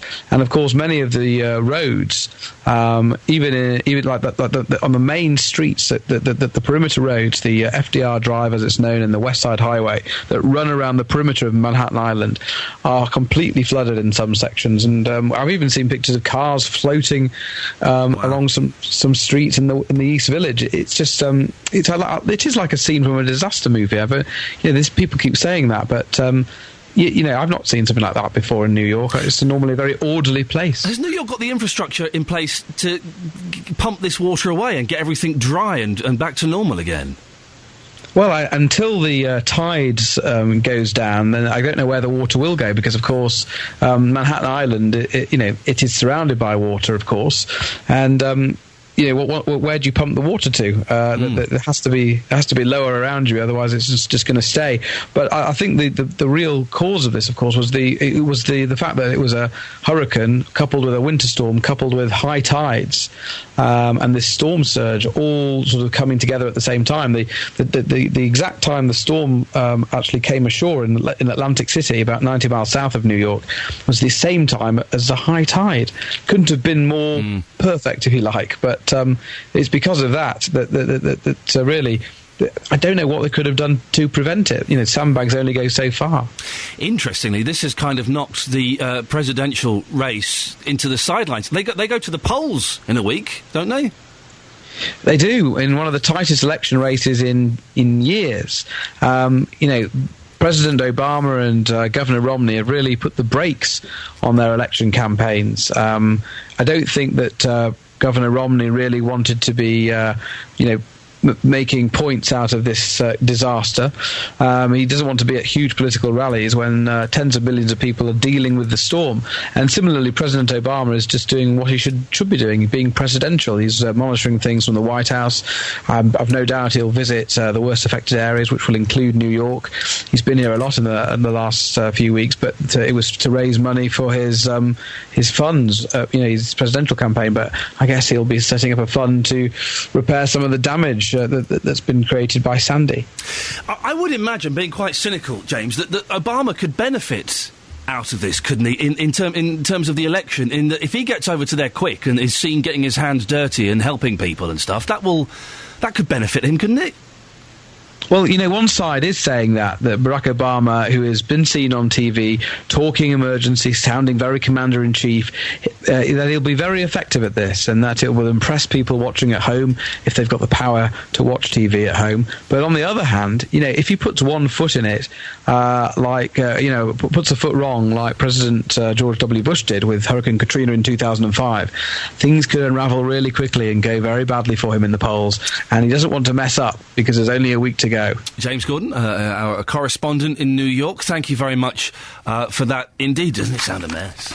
It sounds awful. I don't know. Can someone explain to me, please, the difference between... Because I'm saying, at some points I'm saying a cyclone, then I'm saying a hurricane, then I'm saying a tornado. Does anyone know the difference between a cyclone, a hurricane and a tornado? And a storm? 08459 455 555. There'll be somebody listening who go, yes... Well, a cyclone, you see, is this, and a tornado is this, and could you give me a call and just clear it up for me now? You'll jump straight to the front of the queue, 08459 455 555. Somebody who probably knows is Nick Coffer. The man knows everything. He's on today, midday till 3 o'clock. And from midday, Nick speaks to an international best-selling author who lives right here in the Three Counties.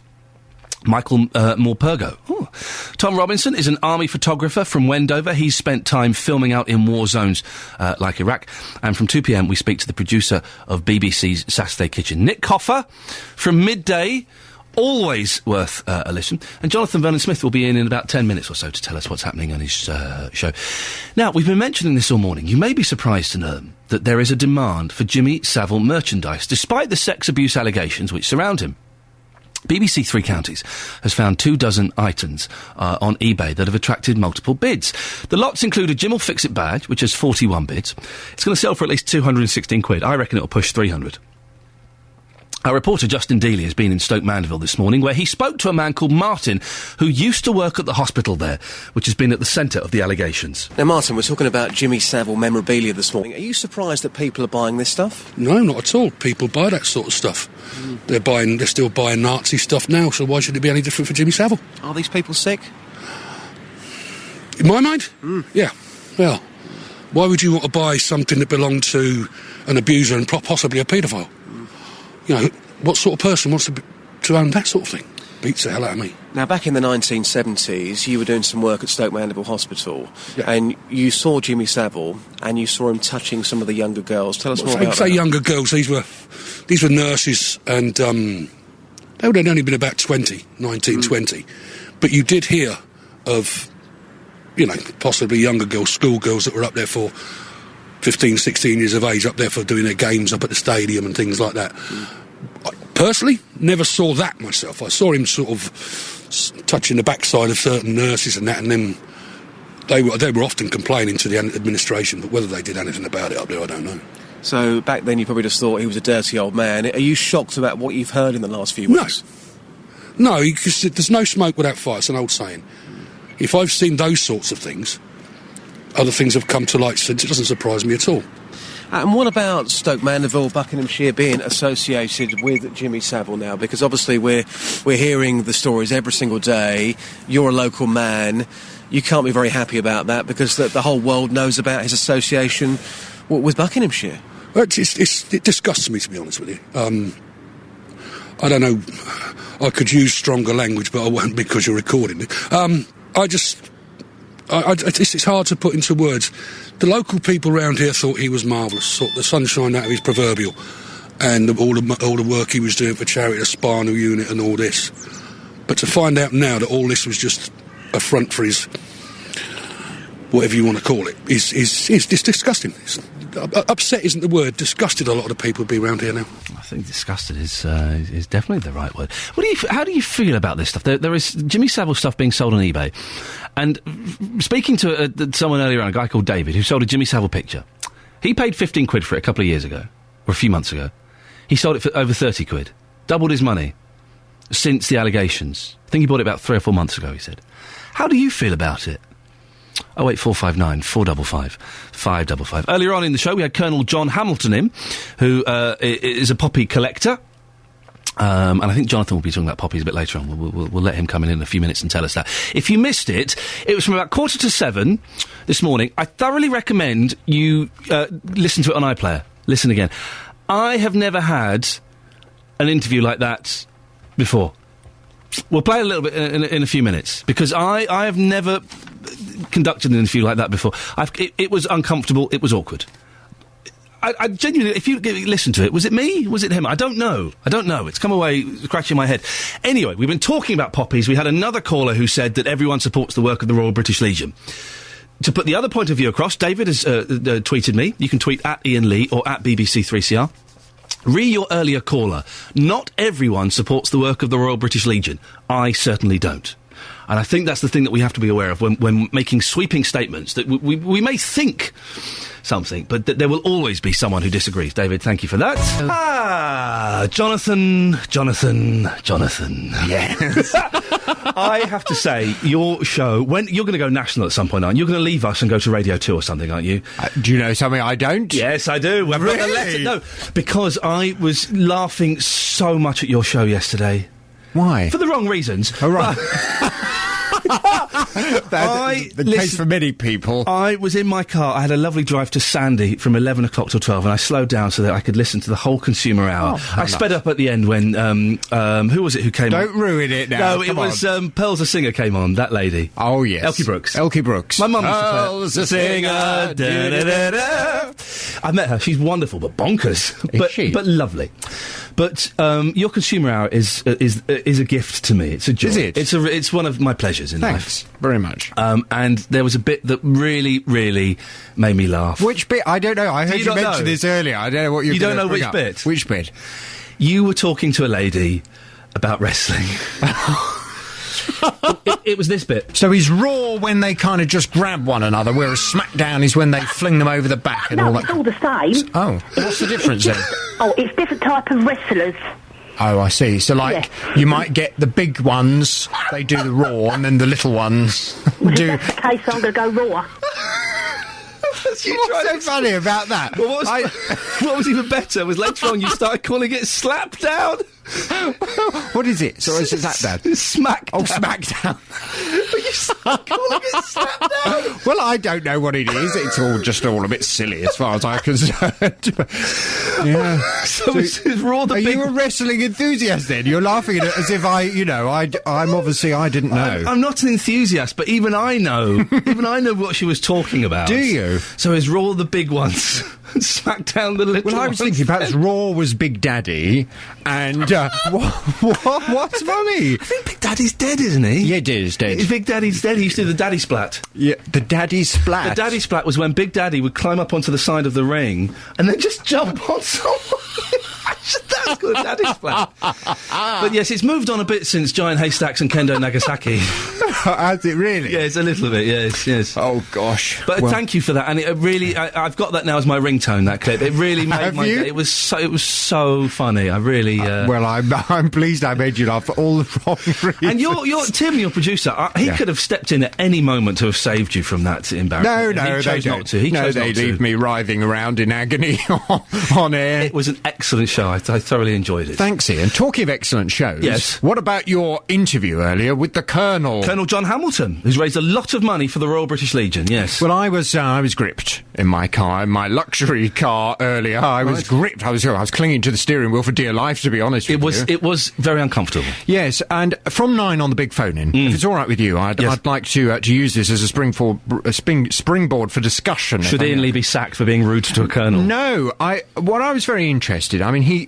this guy, for anyone that's only just tuned in, Colonel John Hamilton was telling you that he sold poppies for the Royal British Legion at the Mall Shopping Centre in Luton for 10 years, but has stopped this year because he's no longer allowed to park for free. And he was telling you that he should be allowed to park for free, regardless of whether other charity collectors are afforded the same privilege, because you can't compare the Royal British Legion to other charities.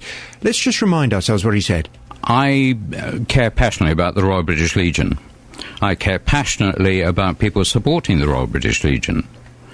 And if people belittle the Royal British Legion and say it's exactly the same as all other charities, which is what they say, I say that is not wrong. Why is it different from all other charities? Why is this charity so special compared to sick kids, cancer, other charities?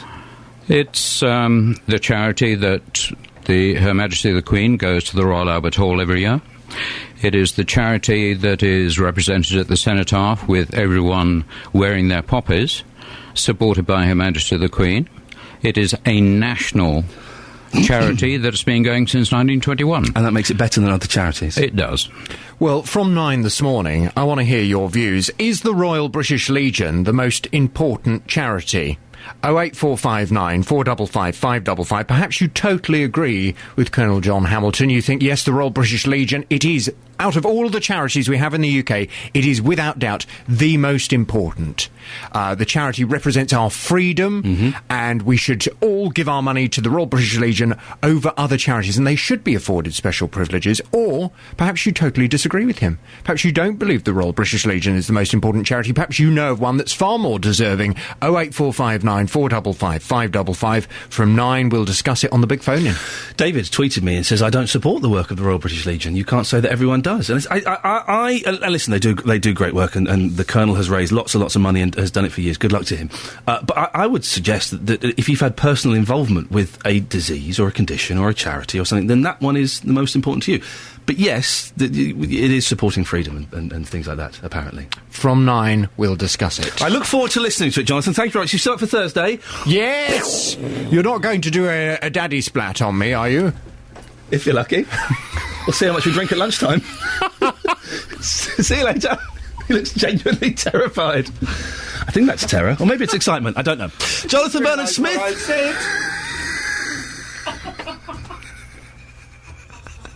Press a button. Across beds, hearts and bucks, this is Iain Lee on BBC Three Counties Radio. One of us will get the sack. I think that's inevitable. It's just a matter of when that will be. Now, this story, I think it's fascinating. And my producer, Laura, came up with this. She mentioned it in the meeting yesterday. We were like, oh, that's a good one. There is a demand for Jimmy Savile merchandise, despite the sex abuse allegations which surround him. BBC Three Counties has found 24 items on the internet auction site eBay, which have attracted multiple bids. The lots include a Jim will fix it badge, which has 41 bids. It will sell for at least £216. Items include autobiographies, board games, soap and tracksuits. Yesterday, David sold a signed picture of the late TV presenter for 31 quid. I had quite a few emails saying that sick, burn the picture, and so I had all this, and I did respond to about 6 messages I had. I responded to all of them saying I couldn't agree more with all of you regarding this issue. But it was just something that, to be honest, I didn't really put that much thought in. I'm actually, as I say, in probably a selfish way, thinking, well, I've just gone and been ripped off. If someone wants it, let them have it. And whatever their reason is behind it, that's none of my business. You just crack on. As long as you pay that money into my PayPal account, I'll get rid of the picture. Well, one of the things that is selling are Jimmy Savile fancy dress clothes, particularly with Halloween approaching. However, one company who didn't want to get involved was fancy dress supplier Smithies. They've stopped selling their official Jimmy Savile costumes after the abuse allegations came out. Megan Pacey is from the company. She joins us now. Good morning, Megan. Good morning. When did you decide to stop selling the outfits? As soon as the allegations started to come to light, and obviously they started to gain motion in the press and everything like that, we wanted to make sure that we distance ourselves from that. We signed the licence for Jimmy Savile back in 2009, before any of the allegations came to light. But since the allegations have come to light, we've decided to try and distance ourselves from that and take the steps to stop selling the costume. Did you notice that when these allegations came out that there was a surge in requests for this? Well, Smithies, we actually sell direct to trade, right. So we don't sell direct to the public. So we sort of end up having a bit of a delayed response in the uptake of costumes. But obviously we do take notice of things that are going on the internet, any uptake in sales on Amazon or anything like that. And we did notice that there were a few more inquiries into the costume. So there were a few more inquiries into the costume. It's incredible, isn't it, the way people kind of think when these things happen? It is, I'm afraid. It's just the mentality of some people, but with Smithies we've really tried to make sure that we're not seen to be profiting from anything to do with Jimmy Savile anymore. We wanted to distance ourselves from the costume, and we felt the appropriate decision would be to remove the costume from sale. I'm hesitating slightly because my computer's just frozen. I've just logged on to eBay to have a look at some, and they are the outfits are up there on eBay. How much did they sell? How much would they have sold in the shops? It completely depends on our customers. We obviously don't set the RRPs for our customers, right. But it just depends. It retails, I'd guess, between sort of £45 to £55 on the internet. In that case, the price is down. I've got one in front of me that's £23, and I saw one that was £35. But they've got like 13, 14, 15 bids on them. Yeah, I can imagine. I mean, there's people that obviously want costumes that are controversial, and you're always going to get things like that. But any costumes that are available to buy, they're the last remaining items of stock that we've got. We won't be manufacturing any more of these costumes or accessories. So let's just to clarify that Smithies, the company that you represent, you are no longer making these, and you distance yourselves from them since the allegations. Yes, certainly have. Megan Pacey, thank you very much for coming on and telling us about that. It's odd, isn't it? Okay, be honest. I'm not going to judge you. I don't know how I feel. I was saying to my producer, hey, if I was 20, then I might get some kind of sick pleasure at wearing a Savile costume to a Halloween party. I wouldn't do it now. I'm older and wiser and better informed. But maybe then I would. Are you thinking of going to a Halloween party dressed up as Jimmy Savile? It's got to be more frightening than Jason Voorhees, isn't it?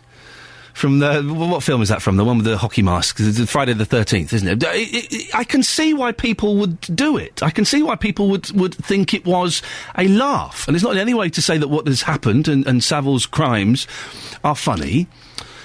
But listen, I was a 20-year-old bloke once. I know how 20-year-old blokes' minds work.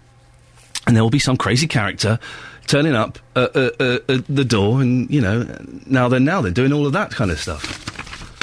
Would you do that? Do you consider it to be completely inappropriate to be selling this merchandise on eBay? 08459 455 555. 08459 455 555. Roberto Perrone, yeah! That's the guy I've been mistaken for twice this week. I don't know how. He's on at a completely different time of the day to me. But two callers go, all right, Roberto, hang on a second, what? I should be so lucky to be compared to one of the greatest living broadcasters in this country. Roberto Perrone is on weekdays, 3 till 7. The best stories from across the 3 counties from amazing local people. Local news, as it happens. And he has the round table discussions from 6. Now, where are we today? Tuesday, business and finance. That's Roberto Perrone from 3pm weekdays on BBC Three Counties Radio. Call 08459 455 555. 08459 455 555. BBC Three Counties Radio.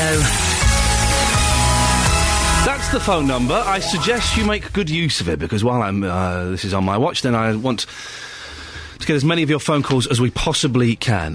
You can text as well, 81333, or you can follow us on Twitter. Either follow at Iain Lee or at BBC 3CR. Coming up in the last half an hour of the show, more on poppies, more on this walkway, and, the weather in its new slot. We'll find out more about that in a minute.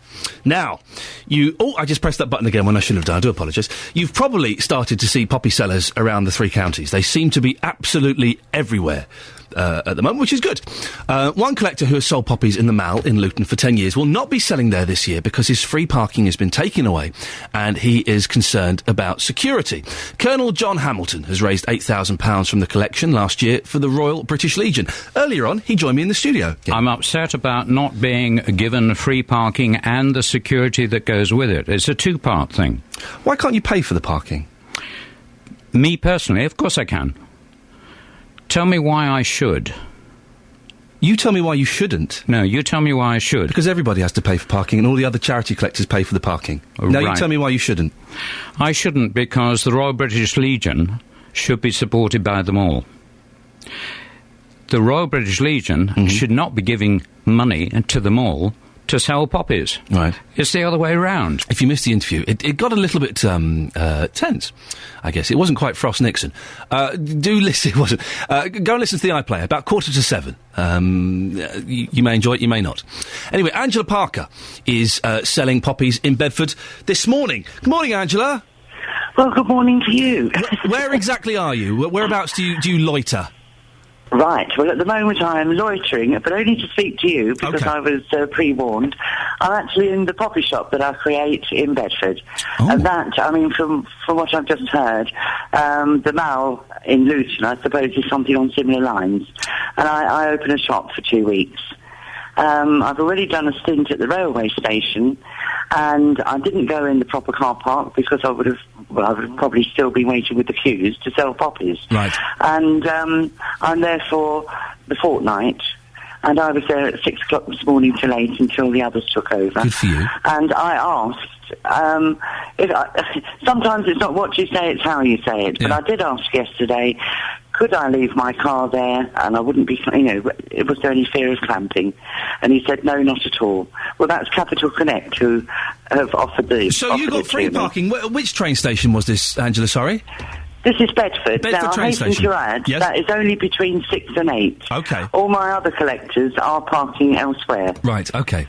But you've got a couple of... I think you may have something there. It can be how you ask, can't it? Exactly, and I will say, I mean, this is the 10th year I've been running the Poppy Appeal. Yeah. The 10th year I've had a shop from somebody or another, whether it's been an agent, the council, or, at the moment I'm in the Harper Centre. I do have full cooperation. The police look after me, the Harper Centre certainly do. Because the shop is 2 stories, there's a service area upstairs. So, Angela, sorry, they actually give you a shop for a couple of weeks, do they?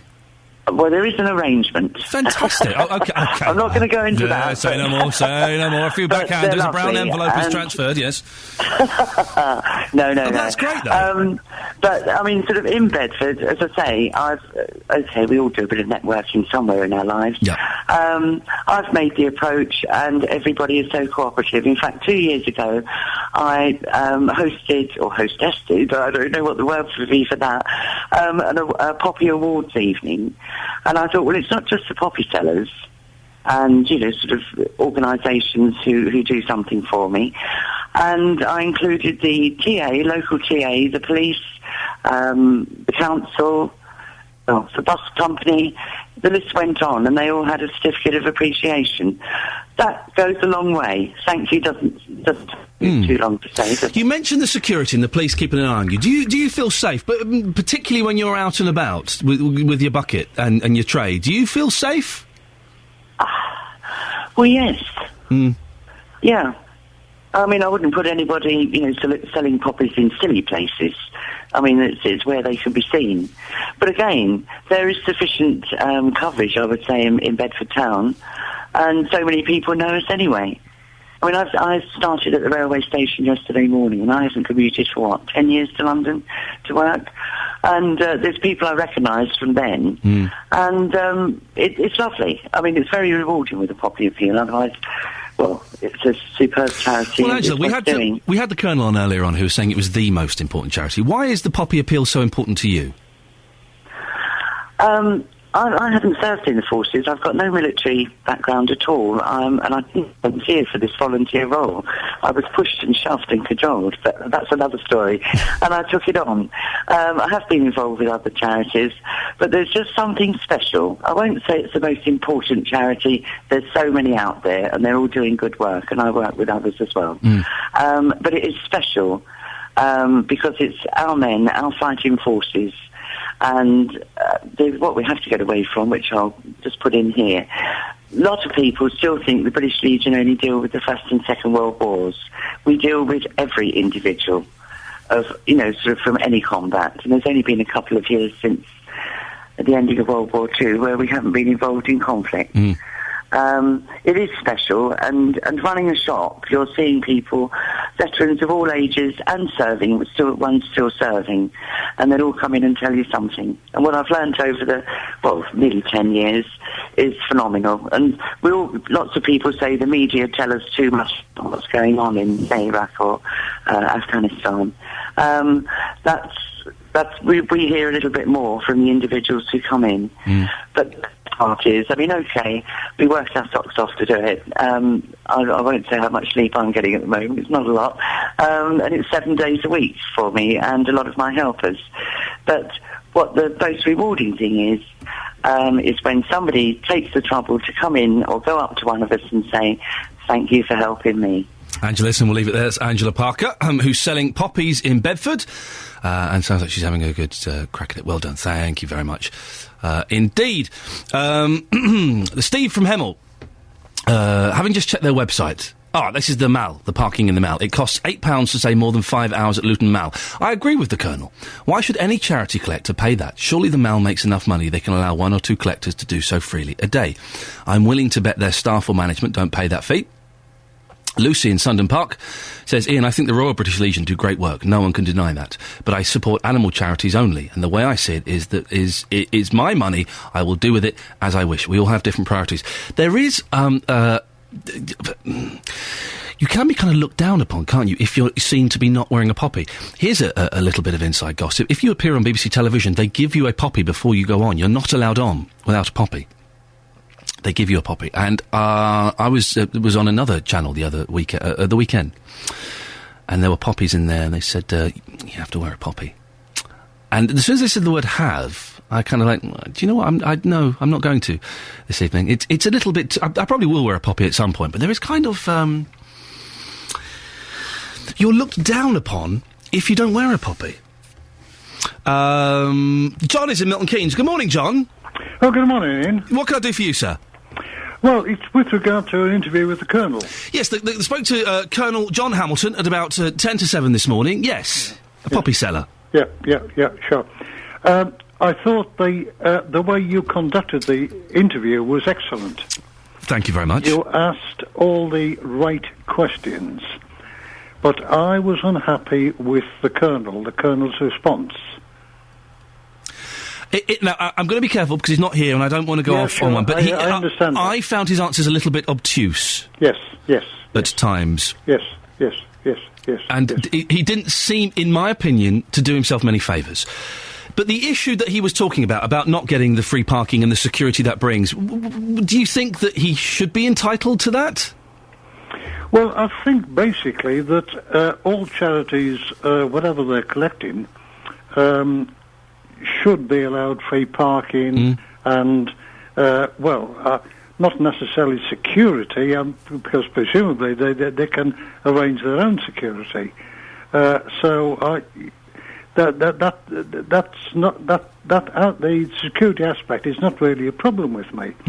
But no, I thought the Colonel was Well, I couldn't really get my head around what he was saying,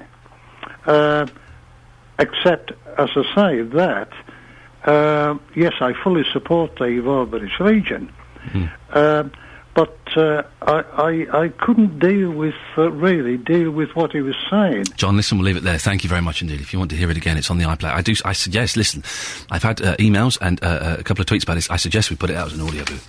I suggest we do, and because it was one of those interviews. If you want to get in touch when we're not on air, by the way, and we keep talking about these things like audio boos and tweets and stuff like that, don't worry your head about it too much. But you can contact us. First of all, you can email us when we're not on air. 3cr@bbc.co.uk. And if you just kind of put my name in the subject heading, Iain Lee, or breakfast, or something like that, we'll get it. Okay.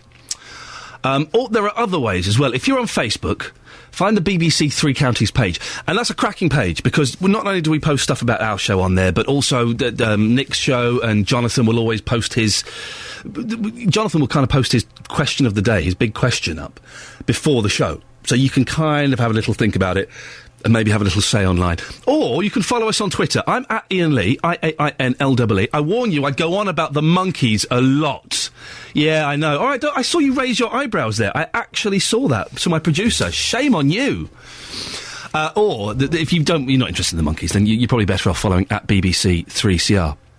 Where you'll get updates about this show, about Roberta, about the whole station, basically, and it kind of keeps you informed as to what is going on throughout the show. The best way to get in touch with me, though, and you can do this for the next...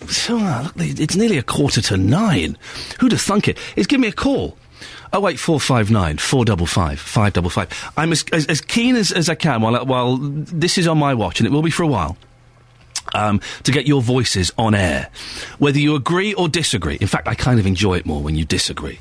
I'm not one of those shows that cuts people off because you hold a differing point of view to me. I'm keen to hear all of your points of view. Now, in its new slot of about 8:45-ish, can't be any more specific than that, and I hope she can tolerate it, it's the weather with Elizabeth Rossini. Good morning. You sound so excited. The weather in its new slot. I'm always excited, Elizabeth, and particularly excited that it's you doing the weather. Oh, you're so kind. That's very kind. You're welcome. Now get on with it. Sorry, it's sounding a bit rough. Go. But I will get on with it. Thank you very much indeed. This is Iain Lee on BBC Three Counties Radio.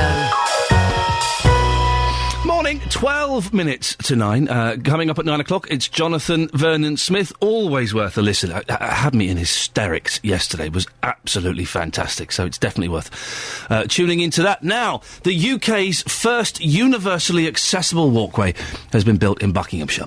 The pavement connects Stoke Mandeville Stadium with Aylesbury Town Centre and already has some adaptations for people with mobility problems. In the next 2 years, it will be improved to help those with visual and hearing impairments as well. Andrew Clark is from Bucks Disability Service, and they got the scheme off the ground. It's a length of pavement from Stoke Mandeville Stadium to Aylesbury Town Centre, which has been comprehensively rebuilt and redesigned to make it accessible for all people with a physical disability or an impairment. So what's changed? A lot of it is things that perhaps should have been there anyway. So, for example, the curbs are all dropped. There are islands in the middle of the road for people who walk slowly. But there are some features which are not in the national standards, which we've doing for the first time, really, and that are things like putting seats at frequent intervals along the route so that people who need to sit down and rest can do so. Simple things like that. There is a dog waste bin along the route so that people with an assistance dog have got somewhere to go without having to find it. And it's signposted. It's very clearly signposted so that people don't lose their way, because that's obviously an issue as well. And you've just signed a memorandum of understanding with the council to change it even more, haven't you? That's correct. Bucks County Council, Aylesbury Vale District Council, Aylesbury Town Council and a number of other bodies that are involved. This is a very complicated project. They've signed a memorandum of understanding to develop it as what could be the UK's first ever universally accessible way, which is to say a route that is specifically built and designed to be accessible for all disabled people, whatever their impairment or disability. What needs to happen then to make it that accessible? Most of it is about people with a visual impairment or with a hearing loss impairment. Obviously, people with a visual impairment who walk with a white stick, they need what's known as a tapping ridge or a tapping edge, and that means that the whole route has to be curbed in a particular way. There are no national standards for this. This is going beyond the standard of accessibility that is normally required of public pavements. And we are going to have to literally break new ground in terms of looking at how we design this so that, for example, it's good for a person who uses a white stick, but it doesn't trip off people who use walking sticks. So there are some really tricky issues. And that's never been done. That's never been done anywhere in the country, as far as we're aware. And so, it seems very fitting that in the home of the Paralympics, we should actually be making this, taking forward these new projects for disabled people. There we go. We've been talking this morning about Jimmy Savile, of course, but the angle we've looked at today is that there is loads of stuff for sale, Jimmy Savile memorabilia on eBay, and it's getting a few quid. There's a Jim Fixed It For Me badge that's about £216 with a couple of days to go. We spoke to a bloke called Dave who bought a signed photo of Jimmy about 3 months ago, 15 quid. He sold it this week for £31. We've been asking all morning, what do you feel about it? Do you think it's appropriate, inappropriate, sick? Aidan in Stevenage has texted him, 81333, starting his text 3CR. Met Jimmy Savile once at Henlow Grange. He was an icon to me because of my love of radio. Won't be selling my Savile autograph photo. Ripped it up. Ripped it up. Also this morning, we've been talking about odd food. I tell you what, there's a little thing in one of the papers.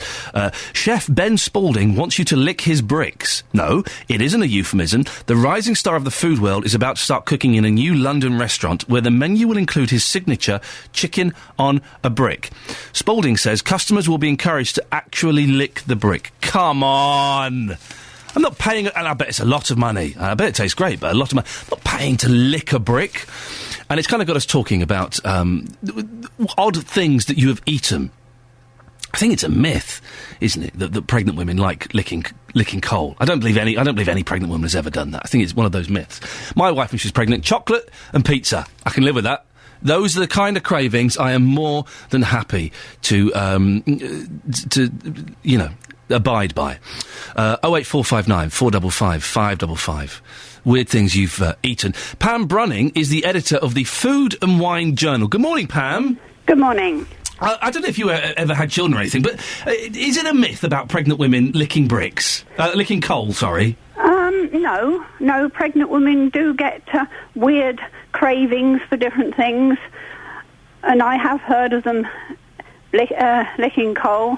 I didn't myself, but... Did you have any cravings when you were pregnant, Pam? I'm thinking... chocolate, I think. Yeah, see, my wife had chocolate pizza. Oh, and ice cream. So she had the good stuff. Yes. I was happy to get that in the house. What's the weirdest thing that you've ever eaten, Pam? That's a good question. Are you quite conservative in your yes, I am. Foodie tasting things? Yes, I am.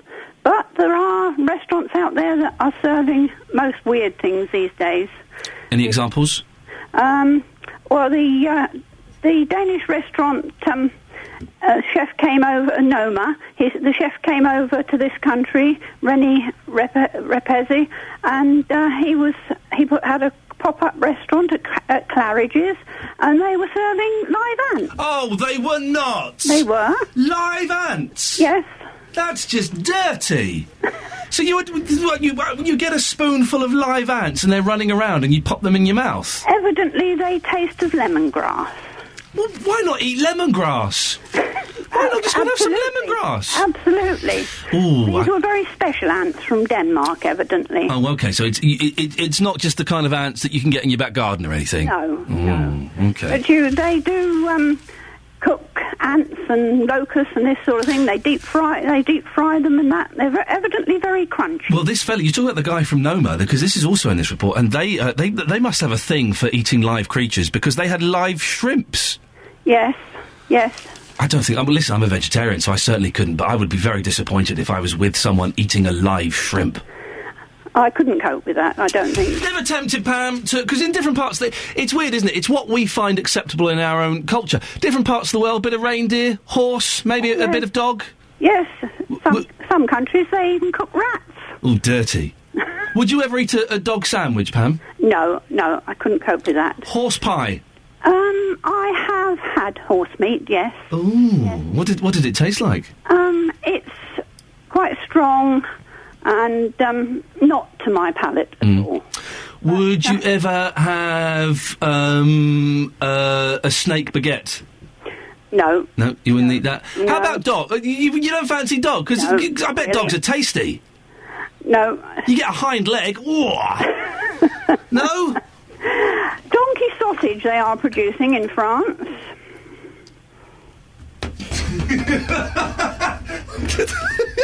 Are they really? Yes. Are they really? Wow. Yes, in the Loire, it's a speciality donkey sausage. Would you ever have a donkey sausage? I wouldn't mind trying. I wouldn't be averse to trying it. I wonder what that tastes like. Not a lot different to wild boar meat, of course. Yeah. A salami of wild boar would be very similar to a donkey sausage, I would think. Pam, it's a bizarre world we live in. Thank you so much for coming on. That's Pam Brunning. She's the editor of the Food and Wine Journal. What makes this job more difficult sometimes is, at about this time of the day, I'm in a studio separated by a little kind of office where my team are working, and through that I can see Jonathan Vernon Smith's studio. And for some... I don't know what's going on in there, but he's obviously listening to something very, very funny. I don't know, it can't be this show, because all we talked about is boar salami and donkey sausage. Nothing funny about that at all, Jonathan. No idea what you're banging on about. Jonathan will be up next. After that, at midday, Nick Coffer. He's going to speak to international best-selling author who lives right here in the Three Counties, Michael Mulpergo. Even I've heard of him. Tom Robinson is an army photographer from Wendover. He spent time filming in war zones like Iraq. And from 2 p.m, Nick will be speaking to the producer of BBC's Saturday Kitchen. That's Nick Coffer, on after Jonathan Vernon Smith. David has texted him. I only support the poppy appeal, as without World War II servicemen's sacrifices, I wouldn't have had a life, let alone one in a free country. Well, there you go, David. Jonathan will be discussing the poppy appeal, asking if it's the most important charity. If you missed the Colonel who was on the show earlier on, I do recommend you go to iPlayer. And you can get iPlayer on your phone now. It's amazing. I've got it on my phone. I can watch TV and listen to the radio whenever I want on my telephone. We're living in the future. Forget the silver suits and the hover cars. This is what I was after. Do have a little listen. It was on at about 6:45 this morning, something like that. And it was interesting, to say the least. If you want to see what the Colonel looks like, who's been selling poppies in the mouth for the last 10 years, go to the Facebook page. Look for BBC Three Counties on Facebook, and there's a picture of him there in all his finery and splendour. Right, that's it. I'll be back tomorrow at 6 o'clock. What a show. I need a nice strong cup of coffee after that. Right, I'm off to see if I can find myself a donkey sausage. Stick around, though. Jonathan will be up next. Ta-ta. Getting beds, hearts and bugs talking. This is BBC Three Counties Radio. Thank you, Iain.